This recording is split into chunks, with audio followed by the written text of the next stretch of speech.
ನಮಸ್ತೆ. ಗಡ್ಬಿಡಿಯಲ್ಲಿ ಮತ್ತೆ ತಿಂಡಿನೂ ತಿಂದೆ ಬಂದಿದ್ದೀರಾ? ಇಲ್ಲ. Thank you so much. It's an another added year for all of us getting together at least once in a year, have some discussion and prepare ourselves to prepare our younger generation for the future nation, correct? So I believe strongly, as already it has been said, education is not one-sided process, right? It has to be a collaborative process with the inclusion of parents, society, teachers, and every one of us together. We used to believe after independence, India's education mindset has changed its views.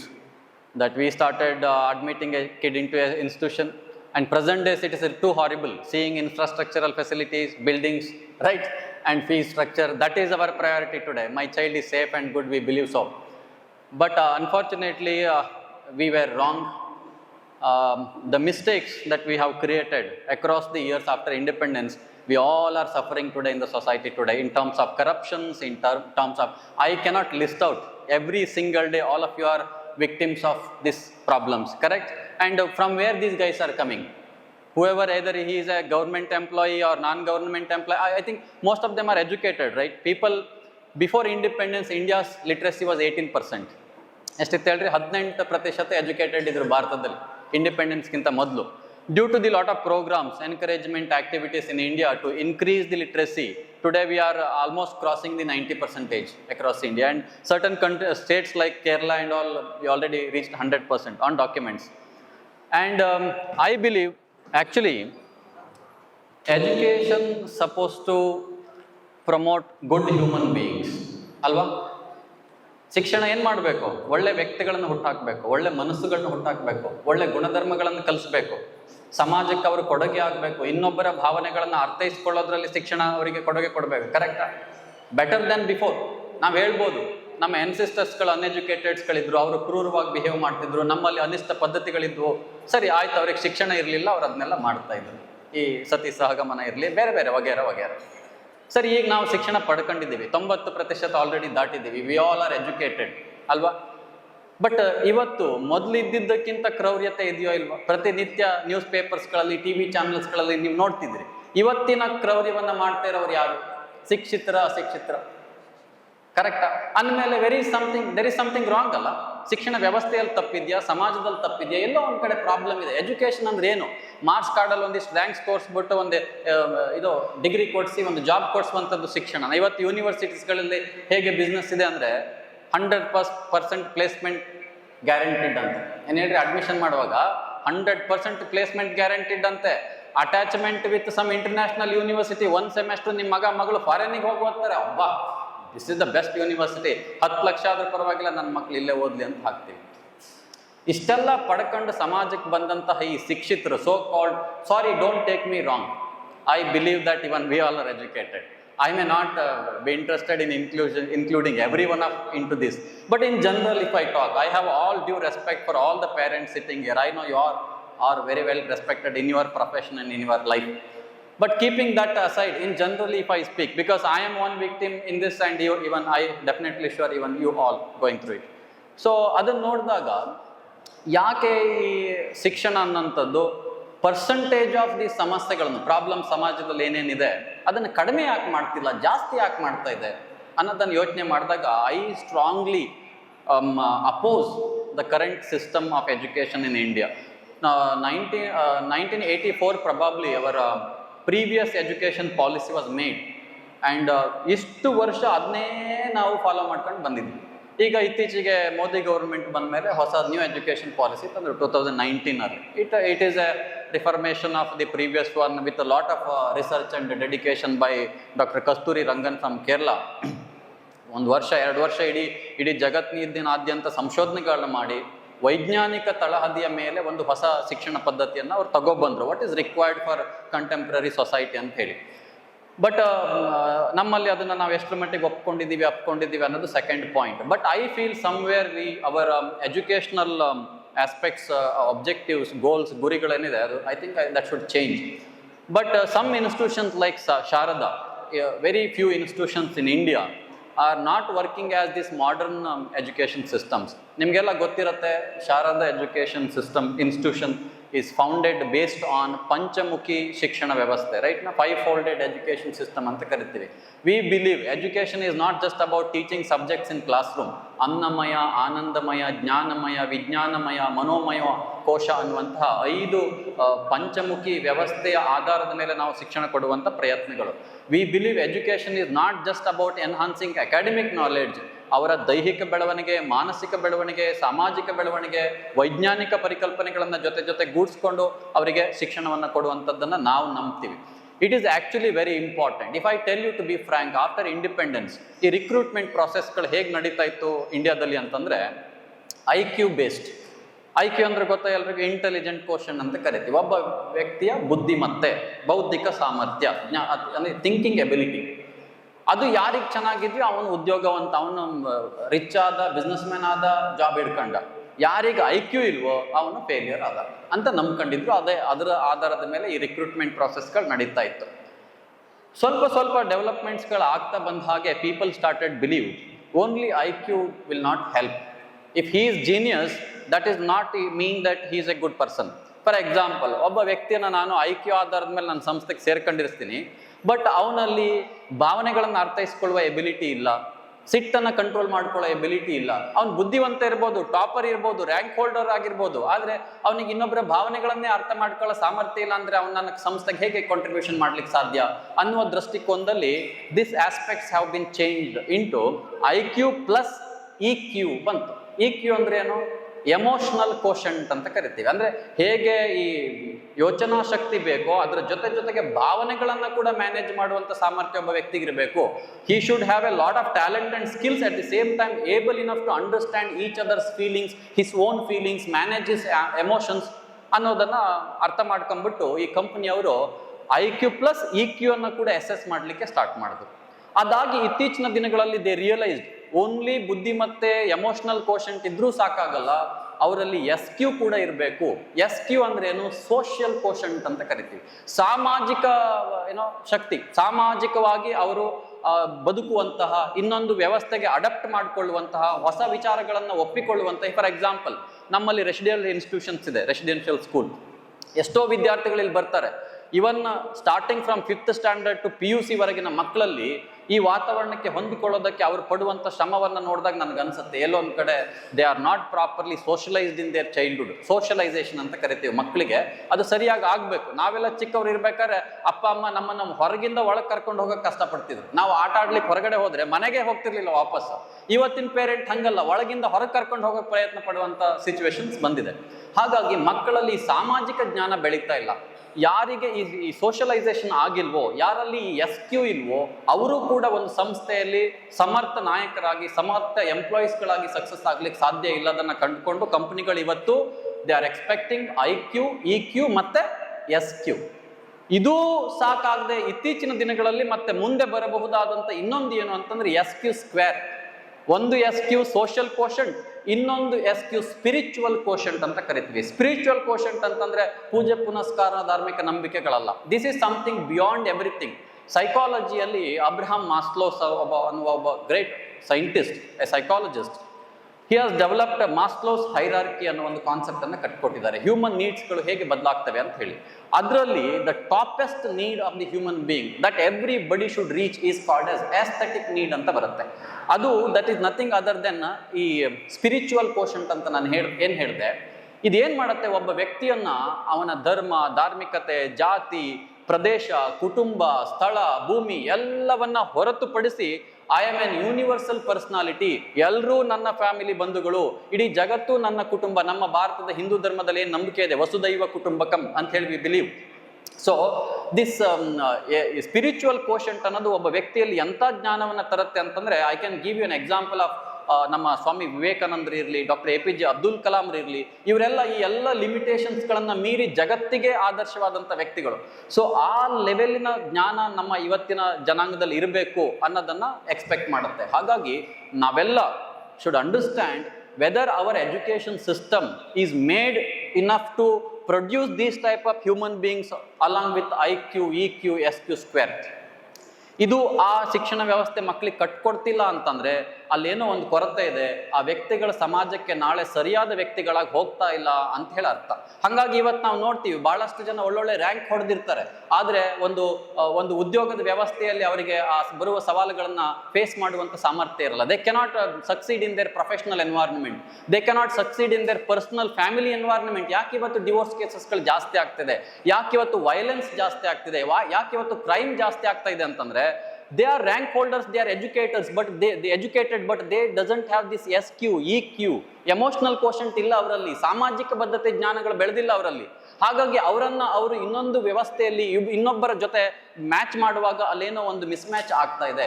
ಇದನ್ನ ಅರ್ಥ ಮಾಡಿಕೊಂಡು ನಾವಿವತ್ತು ನಮ್ಮ ಮಕ್ಕಳಿಗೆ ಶಿಕ್ಷಣವನ್ನ ಕೊಡಬೇಕಾದಂತಹ ಅನಿವಾರ್ಯತೆ ಬಹಳಷ್ಟಿದೆ. ಆ ಆಧಾರದಲ್ಲಿ I want all of you join us so that we can produce good human beings to the society. Though they are not rank holders, I said let us produce good human beings. ನಾವೆಲ್ಲ ಹೇಳ್ತೀವಿ we all are human beings, correct? ಒಪ್ಕೊಂತೀರಾ ನಾವೆಲ್ಲ human ಬೀಯಿಂಗ್ಸ್ಗಳ?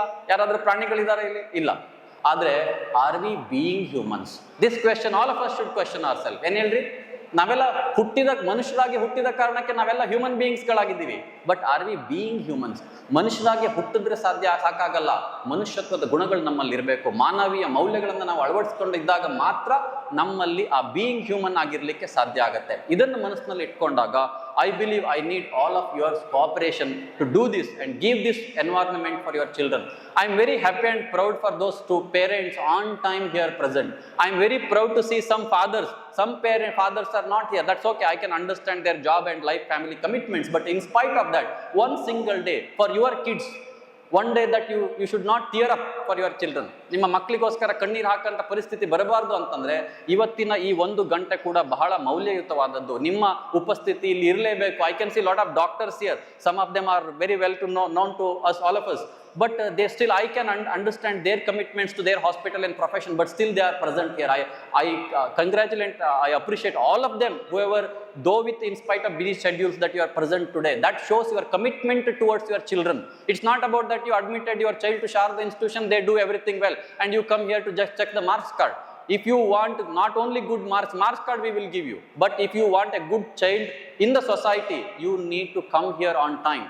I am very sad that we have put so many chairs here. Actually, everything should occupy. So many children are admitted to Sharada, but not even 20% parents are here. So then how do you expect us to do it? It's not only in our hand. We believe children learn from everywhere. Most % of the knowledge and personality is built in the family environment, not in the school. That we are going to discuss later. Before I start my actual talk, I would like to read a poem written by Dr. Virupaksha Devaramana. You might have heard, he is a well-known psychiatrist in Baliga, Udupi. He is one of well-known friend to me. He is a very good friend of mine, and he writes books. He is a good author. You can also read his books. He writes a lot of books for parents and children. He has written recently a book called O Manase Tusu Nidanisu. I recommend this book for all of you. And also I think you know that I have written 2 books. O Muddu Manase ಮತ್ತೆ Sir I Am Alone ಅಂತ ಹೇಳಿ. This is available in Amazon. I expect all parents who can read Kannada, buy this book. You also read and give it to your children. I have written these books for your children. And I would like to read this poem before I start my session. Very important poem. It's applicable for each and everybody here. Please listen to it. He says, ಹೆಚ್ಚಿನ ಡಿಗ್ರಿಗಳು, ಏನು ಹೇಳ್ರಿ, ಹೆಚ್ಚಿನ ಡಿಗ್ರಿಗಳು, 1-2 degree ಸಾಕಾಗಲ್ಲ. ನೋಡಿದ್ರಿ ನಂದು ಕೂಡ 2-3 degree. ಹೆಚ್ಚಿನ ಡಿಗ್ರಿಗಳು ಹೆಚ್ಚೆಚ್ಚು ಗಳಿಕೆ. ಇಲ್ಲಿ 1 ಲಕ್ಷ ಕೊಡ್ತಾರಾ, ಇನ್ನೊಬ್ರು ಯಾರು 1,20,000 ಆಫರ್ ಮಾಡಿದ್ರೆ ರಿಸೈನ್. ಎಷ್ಟು ಸಿಕ್ಕಿದ್ರು ಕಮಿಟ್ಮೆಂಟ್ ಜಾಸ್ತಿನೇ ಆಗುತ್ತೆ ಬಿಟ್ರೆ ಕಡಿಮೆ ಆಗಲ್ಲ. ಕರೆಕ್ಟಾ? ಹೆಚ್ಚಿನ ಡಿಗ್ರಿಗಳು ಹೆಚ್ಚೆಚ್ಚು ಗಳಿಕೆ, ನೆಮ್ಮದಿ ಮಾತ್ರ ಮರೀಚಿಕೆ ಅಲ್ವಾ? ಸಂಬಳ ಜಾಸ್ತಿ ಆಗಿದೆ, ಕ್ವಾಲಿಫಿಕೇಶನ್ ಜಾಸ್ತಿ ಆಗಿದೆ, ಚೇಂಜ್ ಮಾಡಿರೋ ಕಂಪನಿಗಳು ಜಾಸ್ತಿ ಆಗಿದೆ, ನೆಮ್ಮದಿ ದಿನ ಬರ್ತಾ ಕಡಿಮೆ ಆಗ್ತಾ ಇದೆ. ಕೆಲಸಕ್ಕಾಗಿಯೇ ಬದುಕೋ. ನಾನು ಹೇಳಿದೆ ಬಹಳಷ್ಟು ಜನ ಇವತ್ತು ಅಬ್ಸೆಂಟ್ ಅಂತ ಹೇಳಿ. ಏನ್ ಹೇಳ್ರಿ? ಕೆಲಸಕ್ಕಾಗಿಯೇ ಬದುಕೋ, ಬದುಕಿಗಾಗಿ ಕೆಲಸವೋ. ಬದುಕಕ್ಕೋಸ್ಕರ ದುಡಿತಾ ಇದ್ದವ ಅಥವಾ ದುಡಿಯೋದನ್ನೇ ಬದುಕು ಮಾಡ್ಕೊಂಡಿದೀವ ನಮಗೆ ಗೊತ್ತಿಲ್ಲ. ಮನೆ ಮಠ ಹೆಂಡತಿ ಮಕ್ಕಳು ಎಲ್ಲರನ್ನೂ ಬಿಟ್ಟು ಕೆಲವರು ದುಡಿತಾರೆ, ಹಗಲು ರಾತ್ರಿ ದುಡಿತಾರೆ. ಮನೆಗೆ ಬಂದ್ರು ಫೋನ್ ಕಾಲು, ಲ್ಯಾಪ್ಟಾಪು.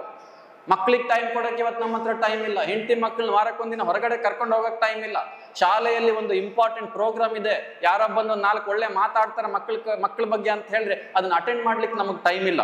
ಕೆಲಸಕ್ಕಾಗಿಯೇ ಬದುಕೋ, ಬದುಕಿಗಾಗಿ ಕೆಲಸವೋ. ತಿಳಿಯದ ಸಂದಿಗ್ಧತೆ. ಎಲ್ಲರ ಕಾಳಜಿ ಎಡೆ ಲಕ್ಷ್ಯ. ಇದು ಪಾಪ ಅಪ್ಪಂದಿರಿಗೆ ಏನ್ ಹೇಳ್ರಿ, ಎಲ್ಲರ ಕಾಳಜಿ ಎಡೆ ಲಕ್ಷ್ಯ, ಸ್ವಕಾಳಜಿ ಮಾತ್ರ ನಿರ್ಲಕ್ಷ್ಯ. ಕರೆಕ್ಟಾ? ಬೇಡದೇರ ರೋಗಗಳೆಲ್ಲ ಬಂದು ಅಂಟ್ಕೊಂಡಿರ್ತವೆ, ಟ್ಯಾಬ್ಲೆಟ್ ತಗೊಳಕ್ ಆಸ್ಪತ್ರೆಗೆ ಹೋಗಕ್ ಟೈಮ್ ಇಲ್ಲ ನಮ್ಗೆ, ಅಷ್ಟು ದುಡಿಮೆ. ಐ ಕ್ಯಾನ್ ಅಂಡರ್ಸ್ಟ್ಯಾಂಡ್ ಟುಡೇಸ್ ಅನಿವಾರ್ಯತೆಗಳು. ಆದ್ರೆ ನಮ್ಮ ಕಾಳಜಿನೇ ಎಲ್ಲೋ ಒಂದ್ ಕಡೆ ನಿರೀಕ್ಷೆ ಮಾಡಿಕೊಂಡು ನಮ್ಮನ್ನೇ ನಂಬಿಕೊಂಡಿರುವಂತಹ ನಮ್ಮ ಸುತ್ತಮುತ್ತಲಿನ ಜನರಿಗೆ ನಾವು ಎಲ್ಲೋ ಒಂದ್ ಕಡೆ ಇದನ್ನ ಮಾಡ್ತಿದ್ದೀವಿ ಅಂತ ಹೇಳಿ ಅನ್ಸುತ್ತೆ. ಪರಿಷ್ಕರಿಸಬೇಕಿದೆ ಜವಾಬ್ದಾರಿಗಳ ಅರಿವು ಮತ್ತು ಸಂಬಂಧಗಳ ತಿಳಿವು. ದ ರಿಲೇಶನ್ಶಿಪ್ ವ್ಯಾಲ್ಯೂನ ನಾವು ಅರ್ಥ ಮಾಡ್ಕೊಳ್ಬೇಕಾಗಿದೆ, ನಮ್ಮ ಜವಾಬ್ದಾರಿಗಳನ್ನ ಅರ್ಥ ಮಾಡ್ಕೊಳ್ಬೇಕಾಗಿದೆ. ಆ ಮೌಲ್ಯಗಳನ್ನ ಅರ್ಥ ಮಾಡ್ಕೊಂಡಾಗ ಮಾತ್ರ ನಾವು ಸಮರ್ಥ ಪಾಲಕರಾಗ್ಲಿಕ್ಕೆ ಸಾಧ್ಯ. ಬೇಕಿದೆ ವಿಚಾರಗಳಲ್ಲಿ ಸ್ಪಷ್ಟತೆ ಹಾಗೂ ಕಡಿಮೆ ವಿಷಾದಗಳಿಂದ ಬದುಕುವ ಜಾಗೃತೆ. We are taking so much stress. I meet so many doctors who are my friends, but sometimes they call me for counseling. ಅವರು ಬೇರೆಯವ್ರ ಸ್ಟ್ರೆಸ್ ಕಡಿಮೆ ಮಾಡ್ತಾ ಮಾಡ್ತಾ ತಾವೇ ಸ್ಟ್ರೆಸ್ ತಗೊಂಡಿದ್ದಾರೆ. ಪೊಲೀಸ್ ಆಫೀಸರ್ಸ್ ಇರ್ತಾರೆ, ಎಲ್ಲ ಡಿಸಿಪ್ಲಿನ್ ಮೇಂಟೈನ್ ಮಾಡ್ತಾರೆ, ಮನೆಯಲ್ಲೇ ಡಿಸಿಪ್ಲಿನ್ ತಪ್ಪೋಗಿರುತ್ತೆ. Please don't take me wrong again. ಟೀಚರ್ಸ್ಗಳಿರ್ತಾರೆ, ಕೇಳ್ರಿ, ನನ್ನ ಫ್ರೆಂಡ್ಸ್ಗಳಿದ್ದಾರೆ ಬಹಳಷ್ಟು ಜನ, ಅವ್ರ ಮಕ್ಕಳನ್ನೇ ನಾನು ಕೌನ್ಸಿಲಿಂಗ್ ಕಳಿಸ್ತಾರೆ, ಅವನು ಒಳ್ಳೆ ಮಾರ್ಕ್ಸ್ ತೆಗಿತಿಲ್ಲ ಅಂತ ಹೇಳಿ. But I don't blame you, I can understand. But somewhere we are busy in life in such a way that we are unable to understand our responsibilities. ಆಮೇಲೆ ನೋಯಿಸಿದವರನ್ನು ಕ್ಷಮಿಸಿ, ಇದು ಅಡ್ವೈಸ್. ಏನು ಹೇಳ್ರಿ, ನೋಯಿಸಿದವರನ್ನು ಕ್ಷಮಿಸಿ, ನಲಿಸಿದವರನ್ನ ನಿತ್ಯ ನೆನೆಯಬೇಕಿದೆ. ಯಾರ್ಯಾರು ನಮ್ಮ ಬದುಕಿನಲ್ಲಿ ಆಸರೆಯಾಗಿದ್ರು, ಯಾರ್ಯಾರು ನಮ್ಮ ಕಷ್ಟ ದುಃಖಗಳ ಜೊತೆಗಿದ್ರು, ನಮ್ಮ ತಪ್ಪುಗಳನ್ನ ತಿದ್ದಿದ್ರು, ಅವ್ರನ್ನ ಪ್ರತಿನಿತ್ಯ ನಾವು ನೆನಪಿಸ್ಕೊಳ್ಬೇಕಾಗಿದೆ. ಯಾರ್ಯಾರು ನಮ್ಗೆ ಹರ್ಟ್ ಮಾಡ್ತಾರಲ್ಲ, ಆ ಕ್ಷಣದಲ್ಲಿ ಅವ್ರನ್ನ ಮರ್ತು ಬಿಡ್ಬೇಕು, ಅವ್ರನ್ನ ಮತ್ತೆ ನೆನ್ಪಿಟ್ಕೊಳಕ್ ಹೋಗ್ಬಾರ್ದು. ನಾವು ಯಾರ್ಯಾರು ಹರ್ಟ್ ಮಾಡಿದ್ದಾರೆ ಅವ್ರನ್ನ ಜೀವನ ಪರ್ಯಂತ ನೆನ್ಪಿಟ್ಕೊಂತೀವಿ, ಒಳ್ಳೇದ್ ಮಾಡಿದವ್ರಿಗೆ ಅಪರೂಪಕ್ಕೆ ಒಂದು ಕಾಲು ಮಾಡಲ್ಲ ನಾವು. ಕರೆಕ್ಟಾ? ನಾವಿದ್ದ ಹಾಗೆ ಒಪ್ಪಿಕೊಂಡು, ಓ ನಾನು ಹಂಗಾಗ್ಬೇಕು, ಇನ್ನೊಬ್ಬರ ತರ ಕೋಟ್ಯಾಧೀಶ ಆಗ್ಬೇಕು, ನಾನು ಇನ್ನೊಂದು ದೊಡ್ಡ ಕಾರ್ ತಗೋಬೇಕು, ದೊಡ್ಡ ಬಂಗ್ಲೆ ಕಟ್ಟಬೇಕು, ನಾವು ಹೆಂಗಿದೀವೋ ಹಂಗೆ ಒಪ್ಕೊಂಡ್ರಾಯ್ತು, ಇದ್ದಿದ್ರಲ್ಲೇ ನೆಮ್ಮದಿಯ ಜೀವನ ಅಲ್ವಾ?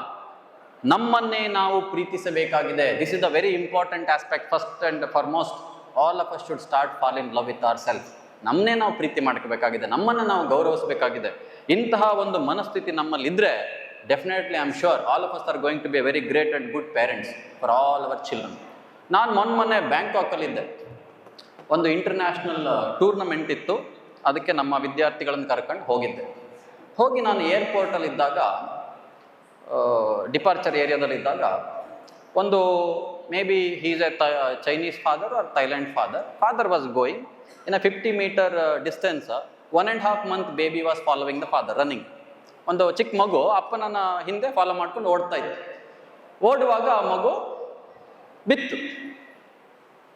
ಬಿದ್ದಾಗ ಅಳ್ಳಿಕ್ಕೆ ಸ್ಟಾರ್ಟ್ ಆಯ್ತು ಜೋರಾಗಿ. ಅಪ್ಪ ನೋಡ್ದ, ಅಲ್ಲಿ ನಿಂತು ಒಂದೇ ಒಂದು ಹೆಜ್ಜೆ ಅಪ್ಪ ಮುಂದೆ ಬಂದಿಲ್ಲ, ಅಲ್ಲೇ ನಿಂತಿದ್ದ ಅಪ್ಪ. 1 ನಿಮಿಷ ಅಳ್ತು ಮಗು, 2 ನಿಮಿಷ ಅಳ್ತು, 3 ನಿಮಿಷ ಬಂದಿಲ್ಲ, ಒಂದು ಹೆಜ್ಜೆ ಮುಂದೆ ಬಂದಿಲ್ಲ.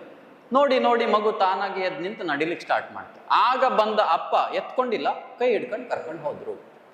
ನಮ್ಮಲ್ಲೇನಾದ್ರೂ ಒಂದು ಮಗು ಬಿದ್ರೆ ತಾತ ಮುತ್ತಾತ ಅಜ್ಜ ಅಜ್ಜಿ ಅಮ್ಮ ಅಪ್ಪ ದೊಡ್ಡಮ್ಮ ಚಿಕ್ಕಪ್ಪ ಎಲ್ಲ ಬಂದು ಮುತ್ಕೊಂಡ್ಬಿಡ್ತಾರೆ, ಬೀಳಕ್ಕೆ ಕೊಡಲ್ಲ, ಬೀಳೋದ್ರೊಳಗಡೆ ಕ್ಯಾಚ್ ಇಟ್ಕೊಂಡ್ಬಿಡ್ತಾರೆ ನಮ್ಮಲ್ಲಿ. ಕರೆಕ್ಟಾ? ಹೀಗೆ ಅವಲಂಬನೆಯಾಗಿ ಬೆಳೆಯುವಂತ ಮಗು ಸಮಾಜದಲ್ಲಿ ಇಂಡಿಪೆಂಡೆಂಟ್ ಆಗಿ ಬೆಳಿಲಿಕ್ಕೆ ಹೇಗೆ ಸಾಧ್ಯ? ತಗೊಂಡೋಗಿ ಯಾವುದೋ ಹಾಸ್ಟೆಲ್ಗೆ ಹಾಕೋದು, ನೋಡ್ಕೊಳ್ರಿ ನನ್ನ ಮಗನ ಅಂತೇಳಿ. I am very sad to tell you, many children come here, I don't blame anybody. They don't know how to bath, how to brush, how to wear their inner wears. ನಿನ್ನೆ ಒಂದು ಮಗು ಬಂದು, ಸರ್ ನಂಗೆ ಸ್ನಾನ ಮಾಡಕ್ ಗೊತ್ತಿಲ್ಲ, ನಂಗೆ ಹಲ್ಲು ತಿಕ್ಕಕ್ಕೆ ಗೊತ್ತಿಲ್ಲ, ಅಲರ್ಜಿ ಆಗಿದೆ, ಎಲ್ಲರೂ ನನ್ನ ದೂರ ಆಗ್ತಾ ಇದ್ದಾರೆ. 7th standard child. I ask, ನೀವು ಇಲ್ಲಿ ಓರಿಯಂಟೇಷನ್ಗೆ ಬಂದಾಗ ಪ್ರಿನ್ಸಿಪಲ್ ಹೇಳಿದಾರಲ್ಲ ನಿಮ್ಮ ಅಪ್ಪ ಅಮ್ಮಂಗೆ ಹೇಗೆ ನೀವು ಇರಬೇಕು, ಮಕ್ಕಳಿಗೆ ಕಳಿಸಿ ಅಂತ ಹೇಳಿದ್ನಲ್ಲ, ಟ್ರೈನಿಂಗ್ ಕೊಟ್ಟು ಕಳಿಸಿ ಅಂತ ಹೇಳಿ. ಇಲ್ಲ, both are working busy.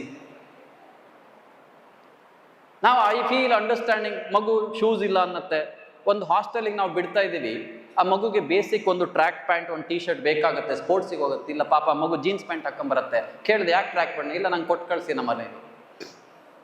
So ನಮ್ಮ ಬ್ಯುಸಿ ಒತ್ತಡಗಳು ಎಷ್ಟರ ಮಟ್ಟಿಗೆ ನಮ್ಮನ್ನು ದೂರ ಮಾಡಿದೆ ನಮ್ಮ ಮಕ್ಕಳಿಂದ ಅಂದರೆ, we are not able to observe certain things which are very very important. ಇನ್ನೊಂದು example I would like to give you, it's very important for all of you.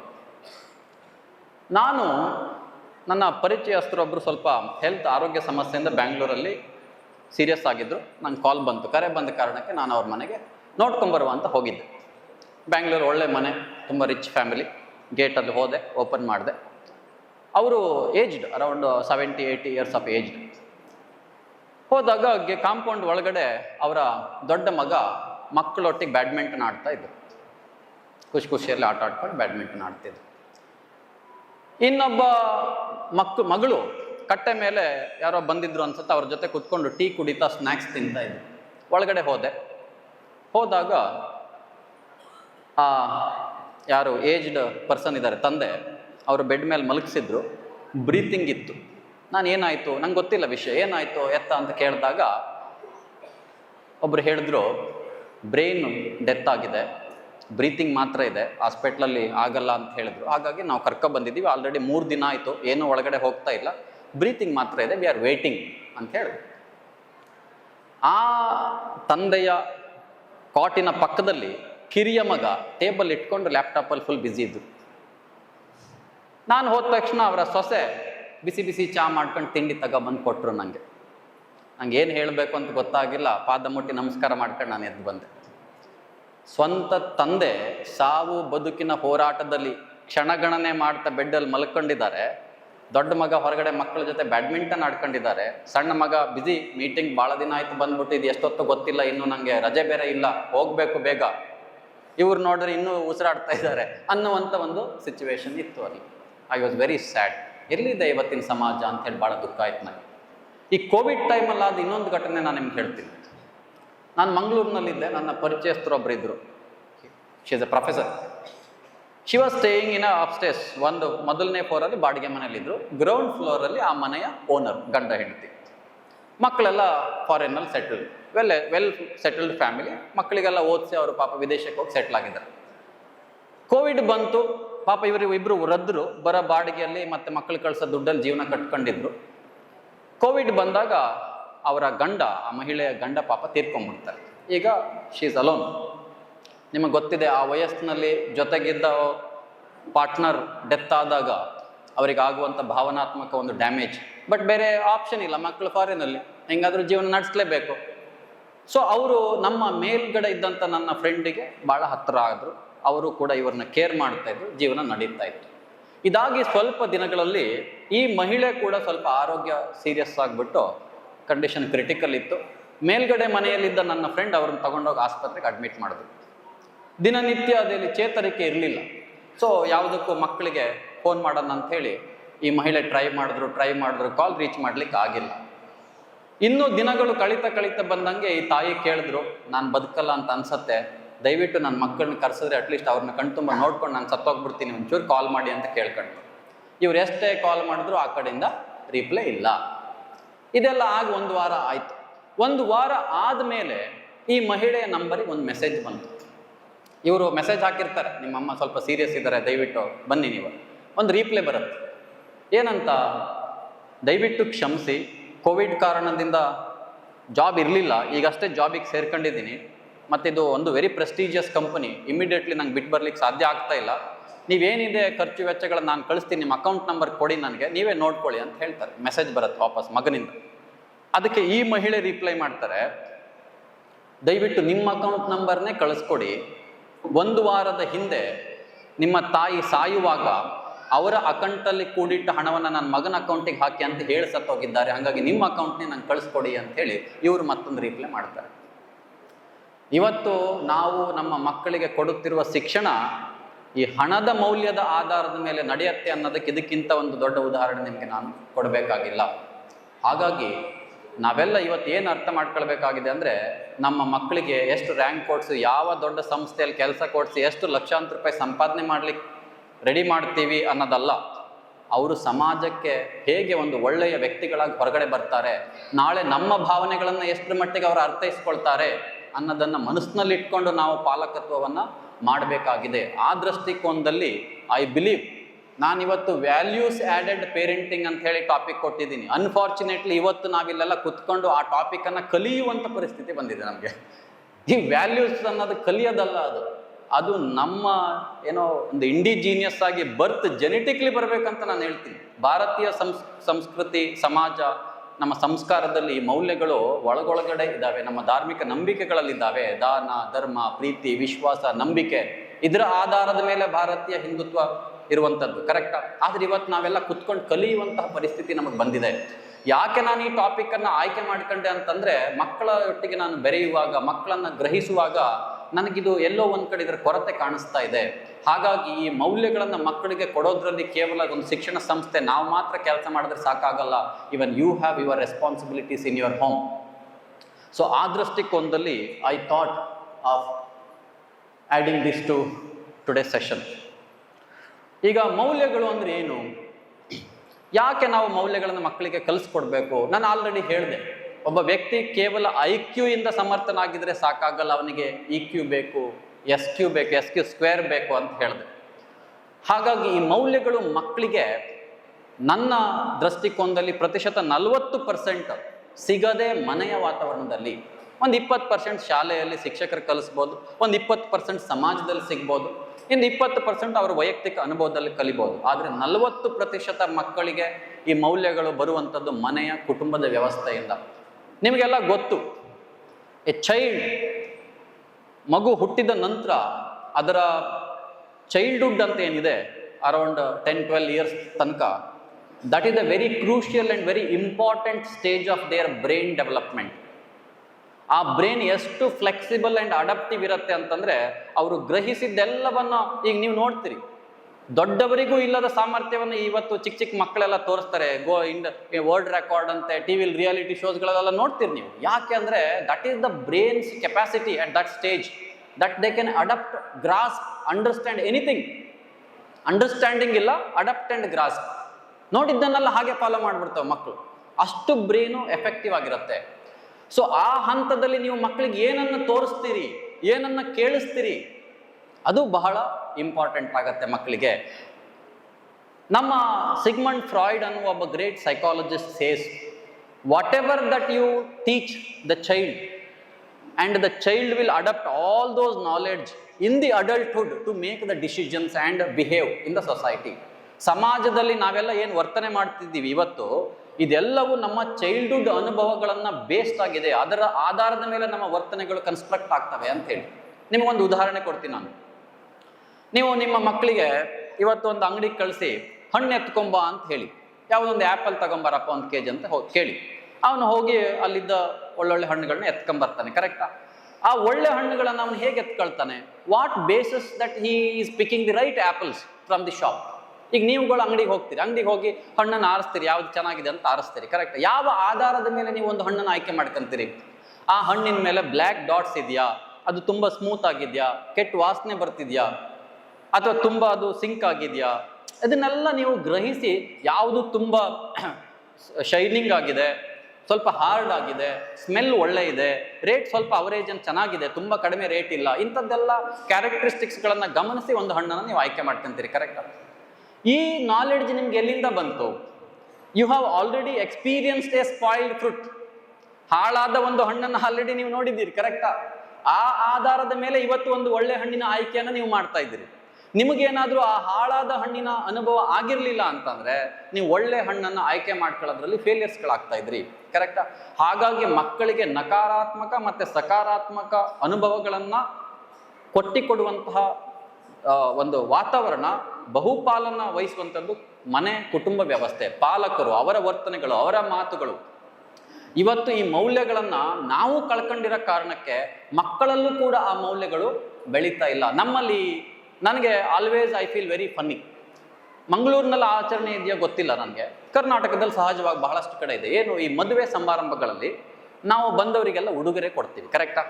ಉಡುಗೊರೆ ಕೊಡ್ತೀವಿ ನಾವು ಬಂದವರಿಗೆ, ಅವರು ಕೂಡ ನಮಗೆ ಕೊಡ್ತಾರೆ ಅಲ್ವಾ? ಇವತ್ತು ಅದು ಹೆಂಗಾಗ್ಬಿಟ್ಟಿದೆ ಅಂದರೆ ಬಾಟಾ ಸಿಸ್ಟಮ್ ಆಗ್ಬಿಟ್ಟಿದೆ.